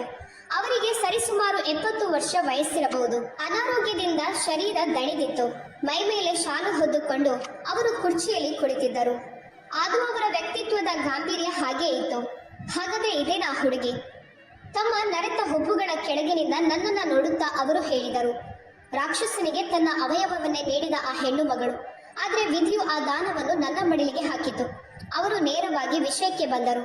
ಅನಾಥಾಶ್ರಮದಿಂದ ಹಿಡಿದು ಈ ನಂಬಿಕೆ ದ್ರೋಹದವರೆಗೆ ನನ್ನ ಸಂಪೂರ್ಣ ಇತಿಹಾಸವನ್ನ ತನಿಖೆ ಮಾಡಿರುವುದಾಗಿ ಅವರು ತಿಳಿಸಿದರು. ನನ್ನಲ್ಲಿ ಅವರಿಗೆ 10 ವರ್ಷಗಳ ಹಿಂದೆ ತೀರಿ ಹೋದ ತಮ್ಮ ಮೊಮ್ಮಗಳ ಛಾಯೆ ಕಾಡುತ್ತಿದೆ ಎಂದರು. ಜಯದೀಪನ ಆಸ್ತಿಯಿಂದ ಸಿಗುವ ಹಣ ಕೇವಲ ಆರಂಭವಷ್ಟೇ, ಅವರು ಮುಂದುವರಿಸಿದರು. ಆದರೆ ಹಣವನ್ನು ಸಂಭಾಳಿಸುವ ಕಲೆ ಗೊತ್ತಿಲ್ಲದಿದ್ದರೆ ಅದು ಮಂಜಿನಂತೆ ಕರಗಿ ಹೋಗುತ್ತದೆ. ಈ ಜಗತ್ತು ತುಂಬಾ ಕ್ರೂರವಾಗಿದೆ ಮಗಳೇ. ಒಬ್ಬ ಒಳ್ಳೆಯ ಮನುಷ್ಯನಿಗೆ ಹಲ್ಲುಗಳಿಲ್ಲದಿದ್ದರೆ ಈ ಜಗತ್ತು ಅವನನ್ನು ಹಸಿಯಾಗಿ ತಿಂದು ಬಿಡುತ್ತದೆ. ಅವರು ತಮ್ಮ ಸುಕ್ಕುಗಟ್ಟಿದ ಕೈಯನ್ನ ಮುಂದೆ ಚಾಚಿದರು. ನನಗೆ ನಿನ್ನ ಮೆಂಟರ್ ಆಗಲು ಬಿಡು. ಕಾನೂನುಬದ್ಧವಾಗಿ ನಾವು ದತ್ತು ಸ್ವೀಕಾರ ಮಾಡಬಹುದು. ಕಾಗದದ ಮೇಲೆ ಅದು ಕೇವಲ ಹೆಸರು ಬದಲಾವಣೆ ಇರಬಹುದು. ಆದ್ರೆ ವಾಸ್ತವದಲ್ಲಿ ನೀನು ನನ್ನ ಕುಟುಂಬದವಳಾಗಿರ್ತೀಯ. ನನ್ನ ಪ್ರಪಂಚಕ್ಕೆ ಪ್ರವೇಶ ಮಾಡು. ನನ್ನಿಂದ ಕಲಿತು ಎಂಥ ಒಂದು ಸ್ತ್ರೀಯಾಗು ಎಂದರೆ, ನಿನ್ನ ಆ ಹಳೆಯ ಗಂಡ ನಿನ್ನನ್ನು ನೋಡುವಾಗ ತಾನೊಬ್ಬ ಬೃಹತ್ ವ್ಯಕ್ತಿಯನ್ನ ನೋಡುತ್ತಿದ್ದೇನೆ ಮತ್ತು ತಾನೊಬ್ಬ ತುಚ್ಛ ಕ್ರಿಮೆ ಎಂದು ಅವನಿಗೆ ಅನ್ನಿಸಬೇಕು. ನನಗೆ ವಸುಧಾದೇವಿಯವರ ಆ ತುಚ್ಛ ನೋಟ ನೆನಪಾಯಿತು. ಸಾನಿಕಾಳ ಆ ವಿಷಕಾರಿ ನಗು ನೆನಪಾಯಿತು. ಜಯದೀಪನ ಆ ನಿರ್ದಯಿ ಕಣ್ಣುಗಳು ನೆನಪಾದವು. ನಾನು ಕೇವಲ ಅಮೃತ ಆಗಿ ಈ ಜಗತ್ತಿಗೆ ಮರಳಿದರೆ ಅವರು ನನ್ನನ್ನು ಮತ್ತೆ ಹೊಸಕಿ ಹಾಕುತ್ತಾರೆ. ನಾನು ಹರ್ಷವರ್ಧನ್ ಪಾಟೀಲರ ಕೈ ಹಿಡಿದುಕೊಂಡೆ. ನನ್ನ ಹಿಡಿತ ಎಷ್ಟು ಗಟ್ಟಿಯಾಗಿತ್ತೆಂದರೆ 3 ವಾರಗಳ ಹಿಂದೆ ಆಪರೇಷನ್ ಟೇಬಲ್ ಮೇಲಿದ್ದ ಹೆಣ್ಣು ಮಗಳಿಂದ ಯಾರೂ ಅದನ್ನ ನಿರೀಕ್ಷಿಸಿರಲಿಲ್ಲ. ಕಲಿಸಿಕೊಡಿ ನನಗೆ, ನಾನು ಎಂದೆ. ಅವರನ್ನ ಹೇಗೆ ಸರ್ವನಾಶ ಮಾಡಬೇಕು ಅಂತ ನನಗೆ ಕಲಿಸಿಕೊಡಿ. ಪಾಟೀಲರ ತುಟಿಗಳ ಮೇಲೆ ಒಂದು ದೊಡ್ಡ ನಗು ಮೂಡಿತು. ಅವರ ಕಣ್ಣುಗಳಲ್ಲಿ ಒಬ್ಬ ಬೇಟೆಗಾರನ ಹೊಳಪಿತ್ತು. ಅಲ್ಲಿಂದ ಮುಂದಿನ ತಿಂಗಳುಗಳು ಅತಿ ಕಷ್ಟದಾಯಕವಾಗಿದ್ದವು. ಬೆಳಗ್ಗೆ 5 ಗಂಟೆಗೆ ಫಿಸಿಯೋಥೆರಪಿ ಮತ್ತು ವ್ಯಾಯಾಮ, 7 ಗಂಟೆಗೆ ಪಾಟೀಲರ ಜೊತೆ ಉಪಹಾರ ಸೇವಿಸುವಾಗ ಎಕಾನಮಿಕ್ ಟೈಮ್ಸ್ ಓದೋದು. ಶೇರ್ ಮಾರ್ಕೆಟ್ ಯಾಕೆ ಕುಸಿಯಿತು, ಅದರ ಪರಿಣಾಮ ರಿಯಲ್ ಎಸ್ಟೇಟ್ ಮೇಲೆ ಏನಾಗುತ್ತದೆ ಎಂಬ ಬಗ್ಗೆ ಚರ್ಚೆ. ಬೆಳಗ್ಗೆ 9ರಿಂದ ಮಧ್ಯಾಹ್ನ 3ರವರೆಗೆ ನನಗೆ ಖಾಸಗಿ ಟ್ಯೂಟರ್ಗಳಿದ್ದರು. ಮ್ಯಾನೇಜ್ಮೆಂಟ್, ಕಾರ್ಪೊರೇಟ್ ಲಾ ಮತ್ತು ಪಬ್ಲಿಕ್ ಸ್ಪೀಕಿಂಗ್ ಕಲಿಸಲು. ಮಧ್ಯಾಹ್ನ 4ರಿಂದ 7ರವರೆಗೆ ನಾನು ಪಾಟೀಲರ ಆಫೀಸ್ನಲ್ಲಿ ಕುಳಿತು ದೊಡ್ಡ ಬಿಸಿನೆಸ್ ಡೀಲ್ಗಳು ಮತ್ತು ನೆಗೋಸಿಯೇಷನ್ಗಳನ್ನು ಪ್ರತ್ಯೇಕವಾಗಿ ನೋಡುತ್ತಿದ್ದೆ. ಏನನ್ನು ಕಳೆದುಕೊಳ್ಳಲು ಬಾಕಿ ಇಲ್ಲದ ವ್ಯಕ್ತಿಯ ಹಠದಿಂದ ನಾನು ಓದಿನಲ್ಲಿ ನನ್ನನ್ನು ತೊಡಗಿಸಿಕೊಂಡೆ. ನನ್ನ ಬಿಕಾಂ ಶಿಕ್ಷಣ ನನಗೆ ಅಲ್ಲಿ ಬುನಾದಿಯಾಗಿ ಕೆಲಸ ಮಾಡಿತು. ಅದರ ಮೇಲೆ ಕಟ್ಟಡ ಕಟ್ಟುವ ಅವಕಾಶ ನನಗೆ ಈ ಮೊದಲು ಸಿಕ್ಕಿರಲಿಲ್ಲ. ಪ್ರತಿ ಪಾಠವೂ ನನ್ನ ಹೊಸ ಗುರುತಿನ ಗೋಡೆಯ ಒಂದು ಇಟ್ಟಿಗೆಯಾಗುತ್ತಿತ್ತು. ನಾನು ಬ್ಯಾಲೆನ್ಸ್ ಶೀಟ್ ಓದಲು ಕಲಿತೆ, ಮಾರ್ಕೆಟ್ನ ಗಣಿತವನ್ನ ಅರ್ಥ ಮಾಡಿಕೊಂಡೆ ಮತ್ತು ಪವರ್ಫುಲ್ ಜನರ ಮಧ್ಯೆ ಆತ್ಮವಿಶ್ವಾಸದಿಂದ ವರ್ತಿಸುವುದನ್ನ ಕಲಿತೆ. ರಾತ್ರಿ ಕೆಲವೊಮ್ಮೆ ಸುಸ್ತಾಗಿ ಅಳು ಬರುತ್ತಿತ್ತು. ಮಳೆಗಾಲದ ಹವೆಯಲ್ಲಿ ಆಪರೇಷನ್ ಮಾಡಿದ ಜಾಗದಲ್ಲಿ ಇನ್ನೂ ನೋವು ಕಾಣಿಸಿಕೊಳ್ಳುತ್ತಿತ್ತು. ಆದರೆ ಬೆಳಗ್ಗೆ ನಾನು ಮತ್ತೆ ಛಲದಿಂದ ಏಳುತ್ತಿದ್ದೆ. ನನ್ನ ಒಳಗಿನ ಬದಲಾವಣೆಗಳ ಪ್ರತಿಬಿಂಬ ನನ್ನ ಬಾಹ್ಯ ರೂಪದಲ್ಲೂ ಕಾಣತೊಡಗಿತು. ನನ್ನ ಸರಳ ಕೂದಲು ಈಗ ಸ್ಟೈಲಿಶ್ ಮತ್ತು ಶಾರ್ಪ್ ಆಗಿಂದ ಬಾಬ್ ಕಟ್ ಆಗಿ ಬದಲಾಗಿತ್ತು. ನನ್ನ ಸಾಮಾನ್ಯ ಬಟ್ಟೆಗಳ ಬದಲು ಪ್ರಸಿದ್ಧ ಡಿಸೈನರ್ ಹೊಲಿದ ಶಾರ್ಪ್ ಬಿಸಿನೆಸ್ ಸೂಟ್ಗಳು ಬಂದವು. ಆದರೆ ನಿಜವಾದ ಬದಲಾವಣೆ ನನ್ನ ಕಣ್ಣುಗಳಲ್ಲಿತ್ತು. ಅಲ್ಲೀಗ ಯಾರ ಬಳಿಯೂ ಪ್ರೀತಿಯ ಭಿಕ್ಷೆ ಬೇಡುವ ನೋಟವಿರಲಿಲ್ಲ ಅಥವಾ ಅನಾಥಾಶ್ರಮದ ಹುಡುಗಿಯ ಭಯವಿರಲಿಲ್ಲ. ಬದಲಿಗೆ ತನ್ನ ಬೆಲೆಯನ್ನ ತಾನು ಗುರುತಿಸಿರುವ ಒಬ್ಬ ಗಟ್ಟಿಗಿತ್ತಿ ಸ್ತ್ರೀಯ ನೋಟವಿತ್ತು. ಅಡ್ವೊಕೇಟ್ ಶಿಂದೆಯಿಂದ ಪ್ರತಿ ವಾರ ವರದಿಗಳು ಬರುತ್ತಿದ್ದವು. 4 ತಿಂಗಳ ಹಿಂದೆಯೇ ವಿಚ್ಛೇದನ ಮಂಜೂರಾಗಿತ್ತು. ನ್ಯಾಯಾಧೀಶರು ಒಂದೇ ಸಭೆಯಲ್ಲಿ ತೀರ್ಪು ನೀಡಿದ್ದರು. ಅವರು ಈ ಹಠಾತ್ ವಿಚ್ಛೇದನದ ಬಗ್ಗೆ ಹೆಚ್ಚು ಪ್ರಶ್ನೆಗಳನ್ನು ಕೇಳಲಿಲ್ಲ. ಇನ್ನೊಂದು ಕಡೆ ಜಯದೀಪ್ ಮತ್ತು ಸಾನಿಕಾ ತಮ್ಮ ಮದುವೆಯ ಭರ್ಜರಿ ತಯಾರಿ ನಡೆಸುತ್ತಿದ್ದರು. 500 ಅತಿಥಿಗಳ ಪಟ್ಟಿ, ಮಿಲಾನ್ನಿಂದ ತರಿಸಿದ ಡಿಸೈನರ್ ಲೆಹಂಗಾ ಮತ್ತು ಮುಂಬೈನ ಅತಿ ದೊಡ್ಡ ಜುವೆಲ್ಲರ್ಸ್ನಿಂದ ವಜ್ರದ ಉಂಗುರಗಳು. ಆದರೆ ವಸುಧಾದೇವಿಯವರ ಆರೋಗ್ಯ ಮಾತ್ರ ವೇಗವಾಗಿ ಕ್ಷೀಣಿಸುತ್ತಿತ್ತು. ವಾರಕ್ಕೆ 3 ಬಾರಿ ಡಯಾಲಿಸಿಸ್, ಹೃದಯದ ತೊಂದರೆ, ಆಸ್ಪತ್ರೆಯ ಬಿಲ್ಗಳು ಬೆಟ್ಟದಷ್ಟು ಬೆಳೆಯುತ್ತಿದ್ದವು. ಅವರನ್ನು ಕೇವಲ ಜೀವಂತವಾಗಿಡಲು ತಿಂಗಳಿಗೆ ಲಕ್ಷಾಂತರ ರೂಪಾಯಿ ಖರ್ಚಾಗುತ್ತಿತ್ತು. ಅವನು ಗಾಡಿಗಳನ್ನ ಮಾರಲು ಹೊರಟಿದ್ದಾನೆ. ಶಿಂದೆ ಒಂದು ಮೀಟಿಂಗ್ನಲ್ಲಿ ತಿಳಿಸಿದರು. ಮೊದಲು ಮರ್ಸಿಡಿಸ್ ಹೋಯಿತು, ಈಗ ಆಡಿ ಕೂಡ ಮಾರಾಟಕ್ಕಿಟ್ಟಿದ್ದಾನೆ. ಮಾರ್ಕೆಟ್ನಲ್ಲಿ ಸರ್ದೇಸಾಯಿ ಟೆಕ್ಸ್ಟೈಲ್ಸ್ಗೆ ಹಣದ ದೊಡ್ಡ ಕೊರತೆ ಇದೆ ಮತ್ತು ಅವರು ಒಬ್ಬ ದೊಡ್ಡ ಇನ್ವೆಸ್ಟರ್ ಹುಡುಕಾಟದಲ್ಲಿದ್ದಾರೆ ಎಂಬ ಸುದ್ದಿ ಇದೆ. ಅವನೀಗ ಡೆಸ್ಪರೇಟ್ ಆಗಿದ್ದಾನೆ. ನಾನು ಕಿಟಕಿಯ ಕಡೆಗೆ ತಿರುಗಿದೆ. ಎದುರು ಮುಂಬೈನ ದೀಪಗಳು ಕ್ಷಿತಿಜದವರೆಗೆ ಪಸರಿಸಿದ್ದವು. ಹಾಗಾದ್ರೆ ನಾವು ಅವನಿಗೆ ಇನ್ವೆಸ್ಟರ್ ನೀಡೋಣ, ನಾನು ಶಾಂತವಾಗಿ ಹೇಳಿದೆ. ಒಂದು ಶೆಲ್ ಕಂಪನಿ ಸಿದ್ಧಪಡಿಸಿ. ಫಿನಿಕ್ಸ್ ಇನ್ವೆಸ್ಟ್ಮೆಂಟ್ ಮತ್ತು ಪಾಟೀಲ್ ಗ್ರೂಪ್ ನಡುವೆ ಯಾವುದೇ ನೇರ ಸಂಬಂಧ ಕಾಣಿಸಬಾರ್ದು. ಡೈರೆಕ್ಟರ್ಗಳು ಡಮ್ಮಿ ಆಗಿರಲಿ. ಅಂತಿಮ ಗುರಿ ಏನು ಎಂದು ಶಿಂದೆ ಲೇಖನಿಯನ್ನ ಆಡಿಸುತ್ತಾ ಕೇಳಿದರು. ಅವನ ಕಂಪನಿಯನ್ನ ಖರೀದಿಸುವುದಲ್ಲ, ನಾನು ಉತ್ತರಿಸಿದೆ. ಆ ಶಿಕ್ಷೆ ತುಂಬಾ ಸಣ್ಣದಾಗುತ್ತದೆ ಮತ್ತು ಅದು ದಯೆ ತೋರಿಸಿದಂತಾಗುತ್ತದೆ. ಇಲ್ಲ, ನಾವು ಅವನ ಕೊರಳಿಗೆ ಚಿನ್ನದ ನೇಣು ಬಿಗಿಯಲಿದ್ದೇವೆ. ಅವನು ಅದನ್ನ ಲೈಫ್ ಜಾಕೆಟ್ ಅಂತ ಭಾವಿಸಿ ಸಂತೋಷದಿಂದ ತಾನೇ ಬಿಗಿಗೊಳಿಸಿಕೊಳ್ಳುವಂತಹ ನೇಣು ಅದು. 2 ವಾರಗಳ ನಂತರ ಜಯದೀಪನಿಗೆ ಕೊರಿಯರ್ ಮೂಲಕ ಒಂದು ವಿಶೇಷ ಬ್ಲ್ಯಾಕ್ ಟೈ ಗಾಲಾ ಡಿನ್ನರ್ ಆಮಂತ್ರಣ ಬಂದಿತ್ತು. ಆ ಆಮಂತ್ರಣವು ಪಾಟೀಲ್ ಡೆವಲಪ್ಮೆಂಟ್ನ ಹೂಡಿಕೆದಾರರಿಗಾಗಿ ಇತ್ತು.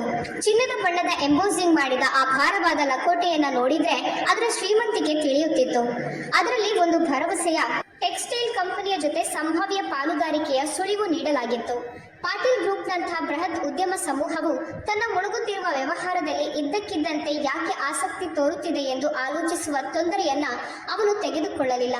ಫಿನಿಕ್ಸ್ ಇನ್ವೆಸ್ಟ್ಮೆಂಟ್ನ ಹಿಂದೆ ನಿಜವಾಗಿಯೂ ಯಾರಿದ್ದಾರೆ ಎಂದು ತನಿಖೆ ಮಾಡುವ ಗೋಜಿಗೆ ಜಯದೀಪ್ ಹೋಗಲೇ ಇಲ್ಲ. ಅವನಿಗೆ ಕೇವಲ ಚೆಕ್ ಮೇಲಿರುವ ಸೊನ್ನೆಗಳು ಮಾತ್ರ ಕಾಣಿಸುತ್ತಿದ್ದವು ಮತ್ತು ಆ ಹಣದಿಂದ ತನ್ನ ಎಷ್ಟು ಸಮಸ್ಯೆಗಳು ಬಗೆಹರಿಯುತ್ತವೆ ಎಂಬ ಲೆಕ್ಕಾಚಾರವನ್ನು ಅವನು ಮನಸ್ಸಿನಲ್ಲೇ ಹಾಕುತ್ತಿದ್ದನು. ಆ ಸಂಜೆ ಮುಂಬೈನ ತಾಜ್ ಲ್ಯಾಂಡ್ ಸ್ಯಾಂಡ್ ಹೋಟೆಲ್ನ ಆ ವಿಶಾಲವಾದ ಬ್ಯಾಂಕ್ವೆಟ್ ಹಾಲ್ ದೀಪಗಳ ಅಲಂಕಾರದಿಂದ ಕಂಗೊಳಿಸುತ್ತಿತ್ತು. 100 ಅಸಲಿ ವಜ್ರಗಳ ಮತ್ತು ಕ್ರಿಸ್ಟಲ್ ಗ್ಲಾಸ್ಗಳ ಹೊಳಪು ಕಣ್ಣು ಕೋರೈಸುವಂತಿತ್ತು. ಜಯದೀಪ್ ಬಾರ್ ಬಳಿ ನಿಂತು ತನ್ನ ಸೂಟ್ನ ಕಫ್ಲಿಂಗ್ಗಳನ್ನು ಸರಿಪಡಿಸಿಕೊಳ್ಳುತ್ತಿದ್ದನು. ಅವನ ದೃಷ್ಟಿ ಇನ್ವೆಸ್ಟ್ಮೆಂಟ್ ಫಂಡ್ನ ಪ್ರತಿನಿಧಿಗಳನ್ನ ಹುಡುಕುತ್ತಿತ್ತು. ಅಷ್ಟರಲ್ಲಿ ಸ್ಟೇಜ್ ಮೇಲೆ ಹರ್ಷವರ್ಧನ್ ಪಾಟೀಲ್ ಬಂದರು ಮತ್ತು ಮೈಕ್ ಮೇಲೆ ಟಕ್ ಟಕ್ ಎಂದು ಶಬ್ದ ಮಾಡಿದರು. ಲೇಡೀಸ್ ಅಂಡ್ ಜೆಂಟಲ್ಮ್ಯಾನ್, ನನಗೆ ಇಂದು ಫಿನಿಕ್ಸ್ ಇನ್ವೆಸ್ಟ್ಮೆಂಟ್ನ ಹೊಸ ಸಿಇಒ ಅವರನ್ನ ಪರಿಚಯಿಸಲು ಅತೀವ ಆನಂದವಾಗುತ್ತಿದೆ. ನನ್ನ ಅಸೋಸಿಯೇಟ್ ಅಮೃತಾ ಪಾಟೀಲ್. ನಾನು ಮೆಟ್ಟಿಲುಗಳನ್ನ ಇಳಿದು ಕೆಳಗೆ ಬಂದೆ. ಮೈ ಮೇಲೆ ದಟ್ಟ ಹಸಿರು ಬಣ್ಣದ ಸುಂದರವಾದ ಇಂಡೋ ವೆಸ್ಟರ್ನ್ ಗೌನ್ ಇತ್ತು. ಕೊರಳಿನಲ್ಲಿ ವಜ್ರದ ಹಾರ ಹೊಳೆಯುತ್ತಿತ್ತು. ಅದು ನನ್ನ ಟ್ರೈನಿಂಗ್ ಪೂರ್ಣಗೊಂಡಿದ್ದಕ್ಕಾಗಿ ಹರ್ಷವರ್ಧನ್ ಸರ್ ನೀಡಿದ ಉಡುಗೊರೆಯಾಗಿತ್ತು.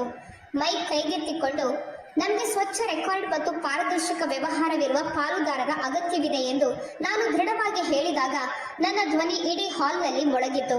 ಸಾನಿಕಾಳ ಕೈಯಲ್ಲಿದ್ದ ಜ್ಯೂಸ್ ಗ್ಲಾಸ್ ಬಿಗಿತ ಕಳೆದುಕೊಂಡು ನೆಲಕ್ಕೆ ಬಿದ್ದು ಚೂರು ಚೂರಾಯಿತು. ಆ ಶಬ್ದದಿಂದ ಎಲ್ಲರ ಗಮನ ಅತ್ತ ಕಡೆಗೆ ಹರಿಯಿತು. ಜಯದೀಪ್ ಅಲ್ಲಿಯೇ ಶಿಲೆಯಂತೆ ನಿಂತು ಹೋಗಿದ್ದನು. ಉಸಿರಾಡುವ ಪ್ರಜ್ಞೆಯು ಅವನಿಗೆ ಉಳಿದಿರಲಿಲ್ಲ. ಯಾವ ಹೆಣ್ಣು ಮಗಳನ್ನ ಅವರು ಒಂದು ಸರ್ಕಾರಿ ಆಸ್ಪತ್ರೆಯ ವಾರ್ಡ್ನಲ್ಲಿ ಸಾಯಲು ಬಿಟ್ಟಿದ್ದರೋ ಅದೇ ಹೆಣ್ಣು ಮಗಳು ಇಂದು ಈ ಭಾಗದ ಅತ್ಯಂತ ಪವರ್ಫುಲ್ ಇನ್ವೆಸ್ಟ್ಮೆಂಟ್ ಫರ್ಮ್ನ ಮಾಲೀಕಳಾಗಿದ್ದಳು. ಈ ಪಾರ್ಟಿಯ ಹೋಸ್ಟ್ ಆಗಿದ್ದಳು ಮತ್ತು ಎಲ್ಲರ ದೃಷ್ಟಿಯ ಕೇಂದ್ರ ಬಿಂದುವಾಗಿದ್ದಳು. ಇದು ಸಾಧ್ಯವೇ ಇಲ್ಲ. ಸಾನಿಕಾ ಜಯದೀಪ್ನ ತೋಳನ್ನ ಎಳೆಯುತ್ತಾ ಪಿಸುಗುಟ್ಟಿದಳು. ನಾವೀಗ್ಲೇ ಇಲ್ಲಿಂದ ಹೊರಡಬೇಕು. ತಡಿ. ಜಯದೀಪ್ ಅವಳ ಕೈಯನ್ನ ಕೊಡವಿದನು. ಅವಳು ಒಂದು ಕಾಲದಲ್ಲಿ ನನ್ನನ್ನು ಪ್ರೀತಿಸುತ್ತಿದ್ದಳು. ಬಹುಶಃ ಈಗಲೂ ಪ್ರೀತಿಸುತ್ತಿರಬಹುದು. ಇದೇ ನಮ್ಮ ಅವಕಾಶ. ನಿನ್ಗೆ ಅರ್ಥ ಆಗ್ತಿಲ್ವಾ? ಅವನು ಜನದಟ್ಟಣೆಯ ನಡುವೆ ದಾರಿ ಮಾಡಿಕೊಂಡು ಮುಂದೆ ಬಂದನು ಮತ್ತು ನನ್ನನ್ನು ಕರೆದನು. ಅಮೃತ. ನಾನು ತಿರುಗಿದೆ. ನನ್ನ ಮುಖದಲ್ಲಿ ಯಾವುದೇ ಗುರುತಿನ ಭಾವನೆಗಳಿರಲಿಲ್ಲ. ಸಾರಿ, ನಮ್ದು ಏನಾದರೂ ಪರಿಚಯವಿದೆಯಾ? ಅಮೃತ, ನಾನು ಜಯದೀಪ್, ನಿನ್ನ ಗಂಡ. ನಾನು ತಲೆಯನ್ನು ಸ್ವಲ್ಪ ಓರೆ ಮಾಡಿದೆ. ಓ, ಮಿಸ್ಟರ್ ಸರ್ದೇಸಾಯಿ. ಹೌದು, ನಾನು ನಿಮ್ಮ ಫೈಲ್ ಓದಿದ್ದೇನೆ. ನನ್ನ ಅನಾಲಿಸ್ಟ್ ಅದನ್ನ ಸಿದ್ಧಪಡಿಸಿದ್ದಾರೆ. ಕುಸಿಯುತ್ತಿರುವ ಲಾಭ, ತಲೆಯ ಮೇಲೆ ಬೆಳೆಯುತ್ತಿರುವ ಸಾಲ ಮತ್ತು ಕ್ಯಾಶ್ ಫ್ಲೋನಲ್ಲಿರುವ ದೊಡ್ಡ ಅಂತರ. ಇಂಟ್ರೆಸ್ಟಿಂಗ್ ಆಗಿದೆ ನಿಮ್ಮ ಕೇಸ್. ಸೋಮವಾರ ನನ್ನ ಆಫೀಸ್ಗೆ ಬನ್ನಿ. ನಾವು ಸಾಧ್ಯತೆಗಳ ಬಗ್ಗೆ ಚರ್ಚಿಸೋಣ. ಆದ್ರೆ ನೆನಪಿರಲಿ, ಕೇವಲ ಬಿಸ್ನೆಸ್, ವೈಯಕ್ತಿಕ ವಿಷಯಗಳಲ್ಲ. ಸೋಮವಾರ ಬೆಳಗ್ಗೆ ಜಯದೀಪ್ ಒಂದು ಉದ್ದವಾದ ಕಾನ್ಫರೆನ್ಸ್ ಟೇಬಲ್ನ ತುದಿಯಲ್ಲಿ ಕುಳಿತಿದ್ದನು. ಅವನ ಸುತ್ತಲೂ ನನ್ನ ವಕೀಲರು ಮತ್ತು ಫೈನಾನ್ಷಿಯಲ್ ಅನಾಲಿಸ್ಟ್ಗಳು ಕುಳಿತಿದ್ದರು. ಅವರು ಕೆಲವೇ ನಿಮಿಷಗಳಲ್ಲಿ ಅವನ ಸುಳ್ಳು ಬ್ಯಾಲೆನ್ಸ್ ಶೀಟ್ ಅನ್ನ ಸೀಳಿ ಹಾಕಿದರು. ಬ್ಯಾಂಕ್ ಸ್ಟೇಟ್ಮೆಂಟ್ ಅಂಕಿಅಂಶಗಳು ಹೊಂದಿಕೆಯಾಗ್ತಿಲ್ಲ. ನೀವು ತೋರಿಸಿದ ವೆಂಡರ್ಗಳು ಅಸ್ತಿತ್ವದಲ್ಲೇ ಇಲ್ಲ. ಒಂದೇ ರಾತ್ರಿ